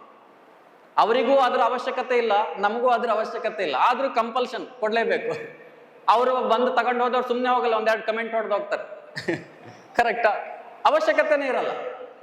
ಇಟ್ ಹ್ಯಾಸ್ ಬಿಕಮ್ ಲೈಕ್ ಅವರೆಲ್ಲ ನಮ್ಗೆ ಕೊಟ್ಟಿದ್ರು ಹಾಗಾಗಿ ನಾವು ಅವ್ರಿಗೆ ಕೊಡಬೇಕು ಅನ್ನೋ ಥರ ಬಂದ್ಬಿಟ್ಟಿದೆ. ಇನ್ನು ಅದ್ರ ಮೌಲ್ಯಗಳು ನಮ್ಗೆ ಯಾರಿಗೆ, I don't know how many of you know that why this system started. ನಮ್ಮಲ್ಲಿ ಒಂದು ನಂಬಿಕೆ ಏನು ಹೇಳ್ರಿ, ಅನ್ನದಾನ, ಗೋದಾನ, ಭೂದಾನ ಅನ್ನುವಂಥ ಕೆಲವು ಮಹಾದಾನಗಳನ್ನು ನಮ್ಮ ಎನ್ಸಿಸ್ಟರ್ಸ್ಗಳು ನಮ್ಮ ಕಲ್ಚರ್ ಮತ್ತು ಟ್ರೆಡಿಷನ್ನ ಭಾಗವಾಗಿ ಬೆಳೆಸ್ಕೊಂಡು ಬಂದಿದ್ದಾರೆ, ಕರೆಕ್ಟಾ? ಅದ್ರ ಮೂಲಕ ನಾವು ಪುಣ್ಯ ಸಂಪಾದನೆ ಮಾಡ್ಬೋದು ಅನ್ನುವಂಥ ನಂಬಿಕೆ. Maybe once upon a time you donate something to the people who are in need. ಬಡವರಿಗೆ, ಹಸಿದವರಿಗೆ ಅನ್ನ ಹಾಕೋದ್ರ ಮೂಲಕ, ಬಟ್ಟೆ ಕೊಡೋದ್ರ ಮೂಲಕ ಅವರು ಮನ ತುಂಬಿ ನಿಮ್ಗೊಂದು ಆಶೀರ್ವಾದ ಮಾಡಿದಾಗ ನಿಮಗೆ ಪುಣ್ಯ ಸಂಪಾದನೆ ಆಗತ್ತೆ ಅನ್ನೋ ಪರಿಕಲ್ಪನೆಯಲ್ಲಿ ಹುಟ್ಕೊಂಡಿದ್ದು. ಇವತ್ತು ಅದೊಂಥರ ಬಿಸ್ನೆಸ್. ಕರೆಕ್ಟಾ? ಅದಕ್ಕೆ ಮೌಲ್ಯ, ಇಂತಹ ವಿಚಾರಗಳನ್ನು ನಾವೇ ಅರ್ಥ ಮಾಡ್ಕೊಂಡಿಲ್ಲ ಅಂದಾಗ ನಮ್ಮ ಮಕ್ಕಳಿಗೆ ಆ ಮೌಲ್ಯಗಳನ್ನು ಹೇಗೆ ಕಟ್ಕೊಡ್ಲಿಕ್ಕೆ ಸಾಧ್ಯ ಇಲ್ಲ. ನಮ್ಮ ಮಕ್ಕಳಿಗೆ ಆ ಮೌಲ್ಯಗಳನ್ನು ಕಟ್ಕೊಡ್ಲಿಕ್ಕೆ ನಾವಿವತ್ತು ಒಂದು ರಸ್ತೆಯಲ್ಲಿ ಹೋಗುವಾಗ ಯಾರೋ ಒಬ್ಬ ಬೆಗ್ಗರ್ ಬಂದಾಗ what are we doing? We are searching for a coin. ಹುಡುಕ್ತೀವ ನಾವು, ಕಾಯಿನ್ ಹುಡುಕ್ತೀವ. ನಮ್ಮ ಮಕ್ಕಳು ಕೂಡ ಕಾಯಿನ್ ಅನ್ನೇ ಹುಡುಕ್ತಾರೆ. ಕರೆಕ್ಟಾ? ಸೊ ಹಾಗಾಗಿ ಎಲ್ಲೋ ಒಂದ್ ಕಡೆ ನಾವು ನಮ್ಮ ವರ್ತನೆಗಳಲ್ಲಿ ಬದಲಾವಣೆಗಳನ್ನು ತಂದ್ಕೊಂಡ್ರೆ ಅದು ನಮಗೆ ಗೊತ್ತಿಲ್ಲದೇನೆ ಮಕ್ಕಳಲ್ಲಿ ಆ ಬೆಳವಣಿಗೆ ಬರ್ಲಿಕ್ಕೆ ಸಾಧ್ಯ ಆಗುತ್ತೆ. ನಾನು ಬಹಳಷ್ಟು ಮಕ್ಕಳನ್ನ ಕೌನ್ಸಿಲಿಂಗ್ ಮಾಡುವಾಗ I can see the exact replications of the parent. ಅವರ ವರ್ತನೆಯಲ್ಲಿ ಕುಟುಂಬ, ಮನೆಯ ವಾತಾವರಣದ ರಿಪ್ಲಿಕೇಶನ್ಸ್ಗಳನ್ನ ನಾನು ಕಾಣಿಸ್ತೀನಿ. ಹಾಗಾಗಿ ವಿ ಆಲ್ ಶುಡ್ ವೇಕಪ್. ಬಹಳಷ್ಟು ಜನ ಪಾಲಕರು ಕೂಡ ನನ್ನ ಆಫೀಸಿಗೆ ಬರ್ತಾರೆ. They CRY. ಯಾಕೆಂದ್ರೆ ಎಲ್ಲ ಇದೆ, ದುಡ್ಡಿದೆ, ಮನೆ ಇದೆ, ವ್ಯವಸ್ಥೆ ಇದೆ, ಉದ್ಯೋಗ ಇದೆ, ಒಳ್ಳೆ ಗೌರವ ಇದೆ ಸಮಾಜದಲ್ಲಿ. ಆದ್ರೆ ಮಕ್ಕಳ ಕಾರಣಕ್ಕೆಲ್ಲ ಒಂದ್ ಕಡೆ ನನಗೆ ಮುಜುಗರ ಆಗ್ತಾ ಇದೆ. ಸಮಾಜದಲ್ಲಿ ನಾನು 4 ಜನರ ಮುಂದೆ ನಿಲ್ಲಿಕ್ಕೆಲ್ಲ ಒಂದ್ ಕಡೆ ಹಿಂಜರಿಕೆ ಆಗ್ತಾ ಇದೆ. ನಾಳೆ ನನ್ನ ಮಗಳು ಸಮಾಜಕ್ಕೆಲ್ಲಾದ್ರೂ ಒಂದು ನೆಗೆಟಿವ್ ಕಾಂಟ್ರಿಬ್ಯೂಷನ್ ಆಗ್ತಾರೆ ಅನ್ನೋ ಭಯ, ಆತಂಕ ನನ್ನಲ್ಲಿ ಕಾಡ್ತಾ ಇದೆ. ಇದು ಇವತ್ತಿನ ಪೇರೆಂಟ್ಗಳ ದುಗುಡ. ಒಂದು ಏಜ್, ಸರ್ಟನ್ ಏಜ್ ಬಹಳಷ್ಟು ಜನರಿಗೆ ಅನುಭವ ಆಗಿರ್ಬೋದು. ಎಸ್ಪೆಷಲಿ 8th ಸ್ಟ್ಯಾಂಡರ್ಡಿನ ನಂತರದ ಮಕ್ಕಳ ಪಾಲಕರಿಗೆ ಅನುಭವ ಆಗಿರುತ್ತೆ. ಇತ್ತೀಚೆಗೆ ಮಾತು ಕೇಳಲ್ಲ, ಜಗಳ, ಸಿಟ್ಟು, ಮುಂಗೋಪ. ಕರೆಕ್ಟಾ? They are not ready to accept you. ಹೆಣ್ಮಕ್ಳು ವಿಶೇಷವಾಗಿ ತಾಯಿಯ ಮೇಲೆ ಇತ್ತೀಚೆಗೆ ಮಾತು ಕೇಳದೇ ಇರುವಂಥ ವಾತಾವರಣ ಜಾಸ್ತಿ ಆಗಿದೆ, ವಿಶೇಷವಾಗಿ 8ನೇ ಕ್ಲಾಸ್ ನಂತರ ಬಂದಾಗ. ಹಾಗಾಗಿ ನೀವು 7ನೇ ತರಗತಿಯವರೆಗೆ ಮಾಡಿದ ಪ್ರೀತಿ, ಮುದ್ದು, ಕೇರ್ ಎಲ್ಲ ಏನಿದೆಯಲ್ಲ ಅದು ನಿಮಗೇ ವಾಪಸ್ ಸ್ಟಾರ್ಟ್ ಆಗುತ್ತೆ 8ನೇ ಕ್ಲಾಸ್ ನಂತರ. ಸೊ ಆ 7ನೇ ತರಗತಿಯವರೆಗಿನ ಒಂದು ಹಂತ ಏನಿದೆ, that is a very very important stage. ಅಲ್ಲಿ ನೀವು ನಿಮ್ಮ ಮಕ್ಕಳನ್ನು ಇಂಡಿಪೆಂಡೆಂಟ್ ಆಗಿ ಮೌಲ್ಯಗಳ ಬೇಸಿಸ್ ಅಲ್ಲೂ ಕೂಡ ಒಂದು ಒಳ್ಳೆ ವ್ಯಕ್ತಿಯಾಗಿ ಬೆಳೆದು ಮುಂದೆ ಹೋಗ್ತಾನೆ. ನಾವು ಅಲ್ಲಿ ತನಕ ಬೇಕಾಗಿದ್ದೆಲ್ಲ ಮುದ್ದು ಎಲ್ಲ ಮಾಡಿ, ಪ್ರೀತಿ ಕೊಟ್ಟು, ತುಂಬಾ ಸಲಿಗೆ ಕೊಟ್ಟು, ಸವಲತ್ತುಗಳನ್ನು ಕೊಟ್ಟು ಬೆಳೆಸಿ ಆಮೇಲೆ ಮಕ್ಕಳನ್ನ ತಿದ್ಲಿಕ್ಕೆ ಬಂದ್ರೆ ಇದು ಶಾಲೆಗೂ ಸುಲಭ ಅಲ್ಲ, ನಿಮಗೂ ಸುಲಭ ಆಗ್ಲಿಕ್ಕೆ ಸಾಧ್ಯ ಇಲ್ಲ. ಆವಾಗ ಮಕ್ಕಳು ಅವರ ವೃತ್ತಿಯ ಆಯ್ಕೆಗಳಲ್ಲಿ ಎಡುತ್ತಾರೆ, ಅವರ ಗೆಳೆತನದ ಆಯ್ಕೆಗಳಲ್ಲಿ ಎಡುತ್ತಾರೆ, ಅವರ ಈ ಟೀನೇಜಿನ ಭಾವನೆಗಳನ್ನು ಮ್ಯಾನೇಜ್ ಮಾಡೋದ್ರಲ್ಲಿ ಎಡುತ್ತಾರೆ. ಹೀಗೆ ಬೆಳೆಯುವಂಥ ಮಕ್ಕಳು ತಗೊಳ್ಳೋದು ಒಂದು ಕೋರ್ಸು, ಹೋಗೋದು ಇನ್ನೊಂದು ಕೋರ್ಸಿಗೆ, ಇನ್ನು ಒಬ್ಬರ ಜೊತೆ ಲವ್, ಮದುವೆ ಮತ್ತೊಬ್ಬರ ಜೊತೆ. ಕರೆಕ್ಟಾ? ಮತ್ತೆ ಇನ್ನೇನೇನು ರಿಸ್ಕ್ ತಗೊಳ್ತಾರೋ ಗೊತ್ತಿಲ್ಲ ನಮಗೆ. ಅಪ್ಪ ಅಮ್ಮಂದಿರ ಮಾತು ಕೇಳದೆ ಗಾಡಿ ಓಡಿಸ್ತಾರೆ. ಇವತ್ತಿನ ಹೊರಗಡೆ ನೀವು ಪ್ರತಿದಿನದ ಘಟನೆಗಳನ್ನ ಕೇಳಿದಾಗ ನಮಗೆ ಭಯ ಅನ್ಸತ್ತೆ. ಹಾಗಾಗಿ 7ನೇ ತರಗತಿಯವರೆಗೆ ನಿಮ್ಮ ಜವಾಬ್ದಾರಿ ಬಹಳ ಬಹಳ ಮುಖ್ಯವಾಗಿದೆ. ಅದರ ನಂತರ ಮಕ್ಕಳು ಈ ಟೀನೇಜಿಗೆ ಬಂದಾಗ ಅಲ್ಲಿ ಒಂದು ಇಂಪಾರ್ಟೆಂಟ್ ಸೈಕಲಾಜಿಕಲ್, ಫಿಸಿಕಲ್ ಡೆವಲಪ್ಮೆಂಟ್ ಆಗುತ್ತೆ. ಅದನ್ನು ನಾವು ಸೆಕ್ಸುವಲ್ ಡೆವಲಪ್ಮೆಂಟ್ ಅಂತ ಕರಿತೀವಿ. ಮಕ್ಕಳಲ್ಲಿ ಈ ರಿಪ್ರೊಡಕ್ಟಿವ್ ಎಬಿಲಿಟಿಯ ಬೆಳವಣಿಗೆ, ಅದರ ಜೊತೆಗೆ ಮಾನಸಿಕವಾಗಿ ಬೆಳವಣಿಗೆ. ಏನು ವಿಶೇಷವಾಗಿ ಮಕ್ಕಳು ಅಪ್ಪ ಅಮ್ಮಂದಿರ ಮೇಲಿನ ಅವಲಂಬನೆಯಿಂದ ಹೊರಗಡೆ ಬರ್ತಾರೆ. They withdraw themselves from the dependency on parent. ಸಮಾಜದ ಕಡೆ ಆಕರ್ಷಣೆ ಆಗ್ತಾರೆ. ಗೆಳೆತನ, ಹೊರಗಡೆ ಸುತ್ತಾಟ. ಹೆಣ್ಮಕ್ಳಾದ್ರೆ makeup, dressing, friend circle, mobile, chatting. ಹುಡುಗರಾದ್ರೆ ಹೊರಗಡೆ ಹೋಗು, 4 ರೌಂಡ್ ಸುತ್ತಾಡ್ಕೊಂಡು ಮನೆಗೆ ಬಾ. ಅಲ್ಲಿ ನಿಮ್ಗೆ ಸಿಟ್ಟು ಬರುತ್ತೆ, ಯಾಕೆ ಎಲ್ಲಿಗೆ ಹೋಗ್ತಾ ಇದ್ದೆ, ಯಾಕೆ ಮೊಬೈಲ್ ಯೂಸ್ ಮಾಡ್ತೀಯ? ಆವಾಗ ಅವ್ರಿಗೆ ನಿಮ್ಮ ಮೇಲೆ ಕೋಪ ಸ್ಟಾರ್ಟ್. ಯಾಕೆ ನೀವೇನು ಎಲ್ಲದೂ ಕ್ವಶನ್ ಮಾಡೋದು, ಫ್ರೆಂಡ್ಸ್ ಎಲ್ಲ ಹೋಗ್ತಾರೆ ಹಂಗಾಗಿ ನಾನು ಹೋಗ್ತೀನಿ, ನಂಗೆ ಗೊತ್ತಿದೆ ನಾನೇನು ಇನ್ನೂ ಚಿಕ್ಕವನಲ್ಲ ಅನ್ನೋ ಆರ್ಗ್ಯುಮೆಂಟ್ ಮಕ್ಕಳದ್ದು ಅಲ್ಲಿ ಸ್ಟಾರ್ಟ್ ಆಗುತ್ತೆ. ಹಾಗಾಗಿ ಈ ಸ್ಟೇಜ್ಗಳಲ್ಲಿ ನಿಮ್ಮ ಪಾತ್ರ ಬಹಳ ಮುಖ್ಯವಾಗಿರುತ್ತೆ. I was talking about values. Instrumental values ಅಂತ ಬರ್ತವೆ. ಏನಿವು ಇನ್ಸ್ಟ್ರುಮೆಂಟಲ್ ವ್ಯಾಲ್ಯೂಸ್ ಅಂತಂದ್ರೆ, these values are very very important for any individual to achieve their ambitions, goals and desires. ಒಬ್ಬ ನಿಮ್ಮ ಮಕ್ಕಳು ಅವರ ಬದುಕಿನಲ್ಲಿ ಒಂದು ವೃತ್ತಿಯಲ್ಲಿ ಸಾಧನೆಯನ್ನು ಮಾಡಬೇಕು, ಸಮಾಜದಲ್ಲಿ ಒಂದು ಗುರಿಯನ್ನು ತಲುಪಬೇಕು ಅಂತಂದ್ರೆ ಈ ತರದ ಇನ್ಸ್ಟ್ರುಮೆಂಟಲ್ ವ್ಯಾಲ್ಯೂಸ್ಗಳು ಬಹಳ ಪ್ರಮುಖ ಪಾತ್ರವನ್ನು ವಹಿಸ್ತವೆ. ಏನೇನೆಲ್ಲ ಇರಬೇಕು ಅವರಲ್ಲಿ? ಎಫಿಷಿಯನ್ಸಿ. ನಿಮ್ಮ ಮಗನ ಶಾಲೆಗೆ ಕಳಿಸ್ತೀರಿ, ಶಾಲೆಯಲ್ಲಿ ಇರಬಹುದಾದ ಒಂದು ಬೇಸಿಕ್ ವ್ಯವಸ್ಥೆಗಳು. ಏನು ಬೇಸಿಕ್ ವ್ಯವಸ್ಥೆಗಳು? ಒಂದು ಕ್ರೀಡೆ, ಇನ್ನೊಂದು ಕಲ್ಚರಲ್ ಆಕ್ಟಿವಿಟೀಸ್ಗಳು, ಒಂದು discipline, class room learning, communication. ಕರೆಕ್ಟಾ? ಎಷ್ಟೋ ಮಕ್ಕಳಲ್ಲಿ ಇದರ ಕೊರತೆನೇ ಇದೆ. ಮಕ್ಕಳಲ್ಲಿ ಆಟ ಆಡ್ಲಿಕ್ಕೆ ಮಕ್ಕಳಿಗೆ ಭಯ, ಸ್ಟೇಜ್ ಮೇಲೆ ಹೋಗ್ಲಿಕ್ಕೆ ಮಕ್ಕಳಿಗೆ ಭಯ, ಕಮ್ಯುನಿಕೇಶನ್ ಮಾಡಿ ಎಷ್ಟೋ ಮಕ್ಕಳಲ್ಲಿ ಸಮಸ್ಯೆ ಇದೆ.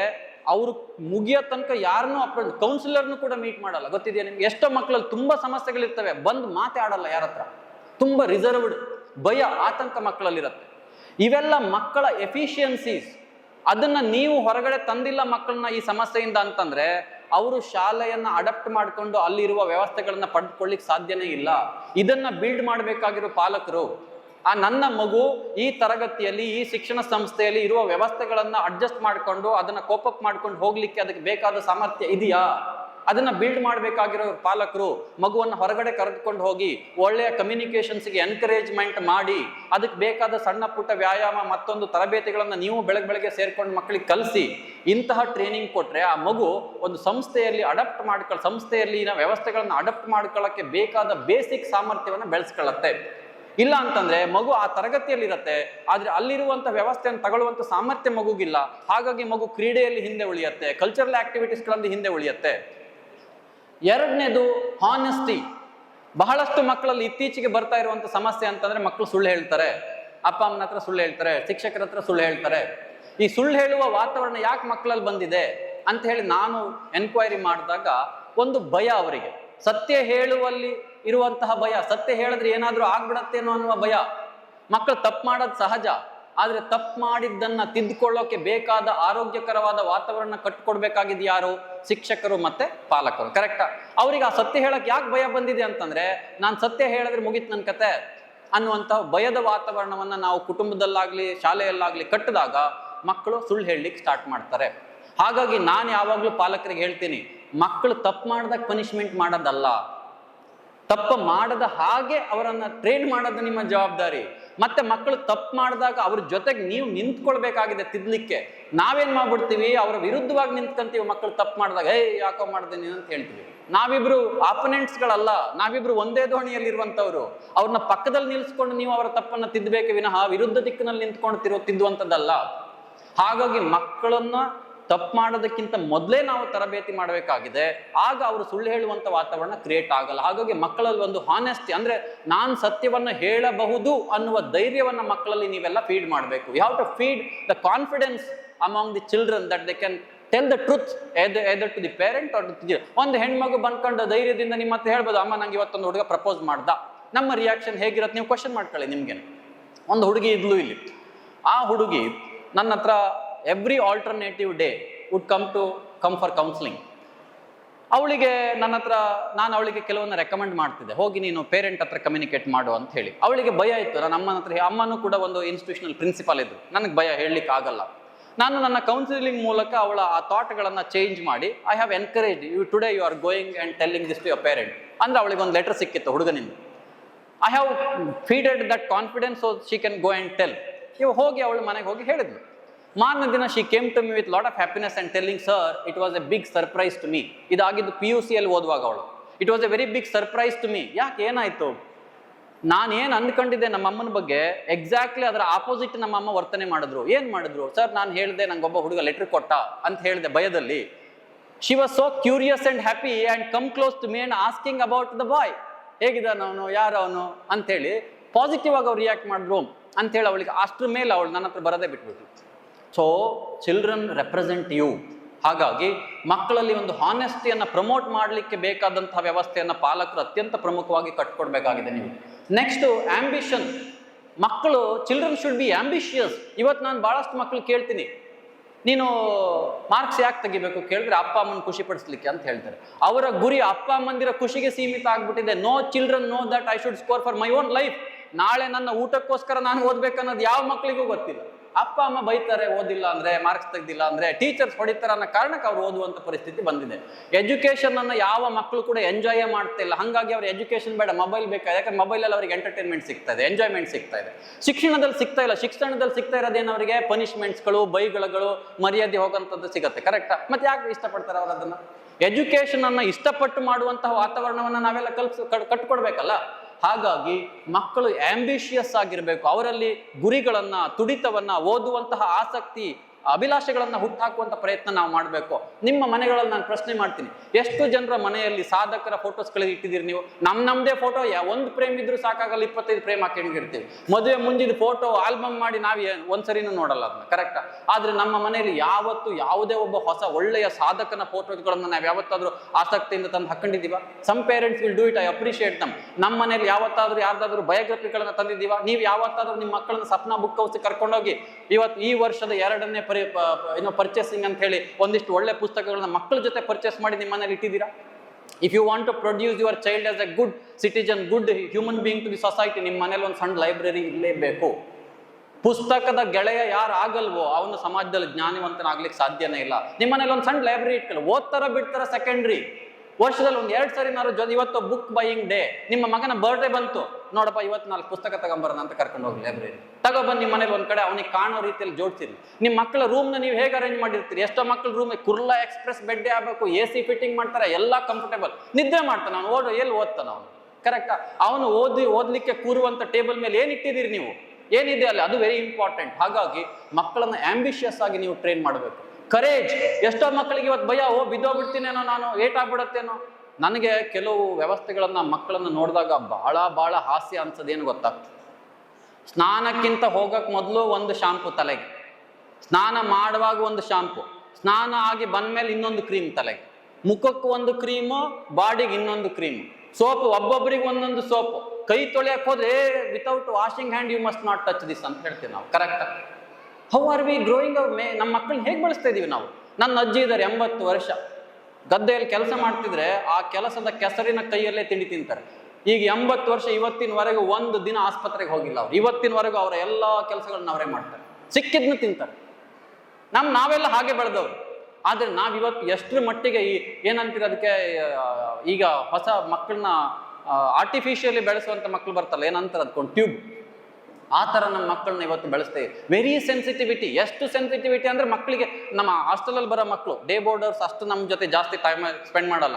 ಏನಾದ್ರೂ ಒಂದು ಇರುವೆ ಕಚ್ಚಿದ್ರು ಅವ್ರಿಗೆ ನಮ್ಮ ಆಯುರ್ಧಾಮ ಕರ್ಕೊಂಡೋಗಿ ಡಾಕ್ಟರ್ ಟೆಸ್ಟ್ ಮಾಡಿ ಒಂದು ಬ್ಯಾಂಡೇಜ್ ಹಾಕಿದ್ರೆ ಸಮಾಧಾನ ಅವ್ರಿಗೆ. ಬ್ಯಾಂಡೇಜ್ ಇಲ್ಲ ಅಂದ್ರೆ ಅವ್ರಿಗೆ ನಂಗೆ ನಮ್ಮ ಟೀಚರ್ಸ್ ಕೇರ್ ಮಾಡಿಲ್ಲ, ವಾರ್ಡನ್ಸ್ ಕೇರ್ ಮಾಡಿಲ್ಲ ಅಂತ ಪೇರೆಂಟಿಗೆ ಕಂಪ್ಲೇಂಟ್ ಕೊಡ್ತಾರೆ.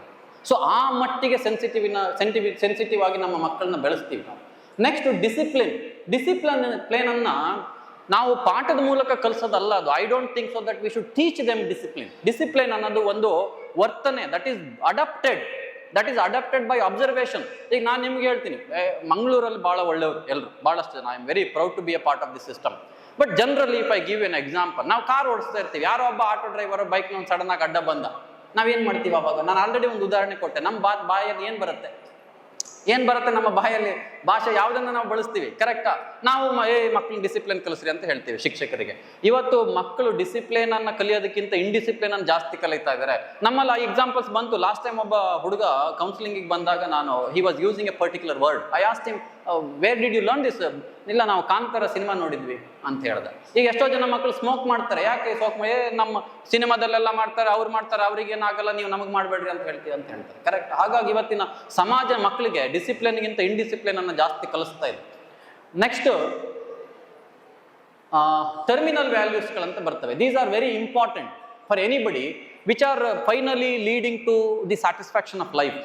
ನಾವು ಎಲ್ಲ ಕ್ವಶನ್ ಮಾಡ್ಕೊಳ್ಬೇಕು ನಮ್ಮ ಜೀವನದಲ್ಲಿ. ನಮ್ಮ ಜೀವನದ ಸಾರ್ಥಕತೆ ಅನುಭವ ನಮ್ಗೆ ಯಾವಾಗ ಆಗುತ್ತೆ ಗೊತ್ತಾ? ನಾವು ಡೆತ್ ಬೆಡ್ ಮೇಲೆ ಮಲಗಿದಾಗ, ಸಾಯೋ ಸಂದರ್ಭದಲ್ಲಿ ನಾವು ನಮ್ಮ ಜೀವನದಲ್ಲಿ ಸಾರ್ಥಕತೆ ಪಡ್ಕೊಂಡಿದೀವ ಇಲ್ಲ ಅನ್ನೋದು ಆವಾಗ ನಮಗೆ ರಿಯಲೈಸೇಷನ್ ಆಗುತ್ತೆ. ಆವಾಗ ಎಲ್ಲ ಹಳೆದೆಲ್ಲ ನಮ್ಮ ತಲೆಗೆ ನೆನಪಿಗೆ ಬರುತ್ತೆ. ಅಲ್ಲಿ ನಿಮಗೆ ಸಾರ್ಥಕತೆ ಸಿಗಬೇಕು ಅಂತ ಆದರೆ ನಮ್ಮ ಜೀವನ ಪರ್ಯಂತ ನಾವು ಹೇಗೆ ಬದುಕಿದ್ದೀವಿ ಅನ್ನೋದು ಬಹಳ ಮುಖ್ಯ ಆಗುತ್ತೆ. ಹಾಗಾಗಿ ಒಬ್ಬ ವ್ಯಕ್ತಿ, he must be happy, he must be having inner peace, self respect, ಇವೆಲ್ಲ ಅವನು ಪಡ್ಕೊಳ್ಬೇಕು ಅಂತಂದ್ರೆ ಆರಂಭದಿಂದಲೇ ಅವನ ಬದುಕು ಒಂದು ಒಳ್ಳೆಯ ದಾರಿಯಲ್ಲಿ ಸಾಗಬೇಕು. ನಮ್ಮಲ್ಲಿ ನಾವು ಹೇಳ್ತೀವಿ ಭಗವದ್ಗೀತೆ ಧಾರ್ಮಿಕ ಗ್ರಂಥ, ಇಂಡಿಯಾದ್ದು ಹಿಂದೂ ಧರ್ಮದಂತೆಲ್ಲ ದೊಡ್ಡ ದೊಡ್ಡ ಭಾಷಣ ಮಾಡ್ತೀವಿ. ನಮ್ಮಲ್ಲಿ ಎಷ್ಟು ಜನ ಭಗವದ್ಗೀತೆನ ಓದ್ಕೊಂಡಿದ್ದೀವಿ ನಾವು? ನಾನು ಹೇಳ್ತೀನಿ, ರಿಟೈರ್ಮೆಂಟ್ ಬುಕ್ ಆಗ್ಬಿಟ್ಟಿದೆ ಭಾರತದಲ್ಲಿ ಭಗವದ್ಗೀತೆ. ಏನ್ ಹೇಳ್ರಿ, ರಿಟೈರ್ಮೆಂಟ್ ಆದ್ಮೇಲೆ ಟೈಮ್ ಪಾಸಿಗೆ ಓದಕ್ಕೆ ಸ್ಟಾರ್ಟ್ ಮಾಡೋಣ ಅಂತ ಹೇಳಿ. It is not the book for reading after retirement, it is a book reading from the childhood. ಯಾಕಂದ್ರೆ ಭಗವದ್ಗೀತೆ ಏನ್ ಹೇಳುತ್ತೆ, ಹೆಂಗ್ ಬದುಕ್ಬೇಕನ್ನೋ ಹೇಳುತ್ತೆ. ಬದುಕೆ ಮುಗಿದೋದ್ಮೇಲೆ ಓದ್ಕೊಂಡು ಏನ್ ಮಾಡ್ತೀರಿ ನೀವು? ಕರೆಕ್ಟಾ? I will recommend you another book, Thiruvalluvar ಅಂತ ಹೇಳಿ ತಮಿಳುನಾಡಿನ ಒಬ್ಬ ಶ್ರೇಷ್ಠ ಕವಿ ಬರೆದಿದ್ದಾರೆ, ತಿರುಕ್ಕುರಳ್ ಅಂತ ಹೇಳಿ. ಬೈ ಮಾಡಿ, this is available in all the languages. ಏನ್ ಹೇಳ್ರಿ, ತಿರುಕ್ಕುರಳ್. ಈ ಪುಸ್ತಕವನ್ನು ಓದ್ರಿ ನೀವು. ಎಂತಹ ಅದ್ಭುತವಾದ ಮೌಲ್ಯಗಳನ್ನು ನಿಮ್ಮ ಬದುಕಿಗೆ ಕಟ್ಕೊಡತ್ತೆ. ಇಂತಹ ಆದರ್ಶಗಳನ್ನ ನೀವು ತಿಳ್ಕೋಬೇಕು, ಆ ರೀತಿಯಲ್ಲಿ ನೀವು ಬದುಕಬೇಕು. ಮಕ್ಕಳಿಗೂ ಕೂಡ ಅಂತಹ ವಾತಾವರಣ ನೀವು ಕಟ್ಕೊಡುವಂತ ಪ್ರಯತ್ನ ಮಾಡಿದ್ರೆ your children will definitely able to achieve the contentment. ಏನ್ ಹೇಳ್ರಿ, ಕಂಟೆಂಟ್ಮೆಂಟ್, ಒಂದು ತೃಪ್ತಿ, ಒಂದು satisfaction that is greater than everything which cannot fulfil by earning money, doing a job, going to the foreign country or having a lot of gold, jewellery, property. No, it is impossible. ಎಷ್ಟು ಜನ ಸಿರಿವಂತರು ಇವತ್ತು ನೆಮ್ಮದಿಯಾಗಿ ಬದುಕ್ತಾ ಇದ್ದಾರೆ? ನೀವೇ question ಮಾಡ್ಕೊಳ್ರಿ. ಕರೆಕ್ಟಾ? ಹಾಗಾಗಿ ನೆಮ್ಮದಿ ಅನ್ನುವಂಥದ್ದು ಯಾವಾಗ ಬರುತ್ತೆ ನಮಗೆ ಅಂತಂದ್ರೆ ನಮ್ಮ ಬದುಕಿನ ಮೌಲ್ಯಗಳನ್ನು ನಾವು ಅರ್ಥ ಮಾಡ್ಕೊಂಡಾಗ. ನೆಕ್ಸ್ಟ್ ನಾನು ಹೇಳ್ದಂಗೆನೆ ನಿಮ್ಮ ಮಕ್ಕಳಲ್ಲಿ ಸಂತೋಷವನ್ನ ಹೇಗೆ ಪಡ್ಕೊಳ್ಬಹುದು? By eating an ice cream, by purchasing a doll, by going purchasing a mobile phone, having a bike or scoring a good rank. ನಾವು ನಮ್ಮ ಮಕ್ಕಳನ್ನ ಹೇಗೆ ಇವತ್ತು ಬೆಳೆಸ್ತೀವಿ, ಯಾವ ತರ ಮನಸ್ಥಿತಿಯನ್ನ ಸಂತೋಷವನ್ನ ಹೇಗೆ ಪಡ್ಕೊಳ್ಬಹುದು ಅನ್ನುವಂಥ ಯಾವ ವ್ಯವಸ್ಥೆ ನಮ್ಮ ಮಕ್ಕಳಿಗೆ ಕಟ್ಕೊಟ್ಟಿದ್ದೀವಿ? We are making them to feel ನಾನು ಒಳ್ಳೆ ಮಾರ್ಕ್ಸ್ ತೆಗೆದ್ರೆ ನಂಗೆ ಸಂತೋಷ ಸಿಕ್ತು, ಯಾಕಂದ್ರೆ ಅಪ್ಪ ಅಮ್ಮ ಏನೋ ಗಿಫ್ಟ್ ಕೊಡ್ಸಿದ್ರು, ಅಪ್ರಿಷಿಯೇಷನ್ ಮಾಡಿದ್ರು, ಕರೆಕ್ಟಾ? ನಾನು ಮೊಬೈಲ್ ತಗೊಂಡ್ರೆ ನಂಗೆ ಸಂತೋಷ ಸಿಕ್ತು ಅಂತ ಆರ್ಟಿಫಿಷಿಯಲ್ ಲೈಫ್ ಆಗ್ಬಿಟ್ಟಿದೆ ಇವತ್ತು. ತೃಪ್ತಿ ಅನ್ನೋದು ಕೊಡೋದ್ರ ಮೂಲಕ ತೃಪ್ತಿ ಹೆಂಗೆ ಪಡ್ಕೊಳ್ಬಹುದು? ಸೆಲ್ಫ್ಲೆಸ್ನೆಸ್ ಮೂಲಕ. ಭಗವದ್ಗೀತೆಯಲ್ಲಿ ಅದೇ ಹೇಳುತ್ತೆ, ಕರ್ಮಣ್ಯೇ ವಾದಿಕಾರಸ್ತೆ ಮಾಫಲೇಶು ಕದಾಚನ. Selflessness leads to the satisfaction, ತೃಪ್ತಿ, ಕರೆಕ್ಟಾ? ಆ ದೃಷ್ಟಿಕೋನದಲ್ಲಿ ನಮ್ಮ ಮಕ್ಕಳಿಗೆ ನಾವು ಎಷ್ಟು ವ್ಯವಸ್ಥೆ ಕಟ್ಕೊಟ್ಟಿದ್ದೀವಿ?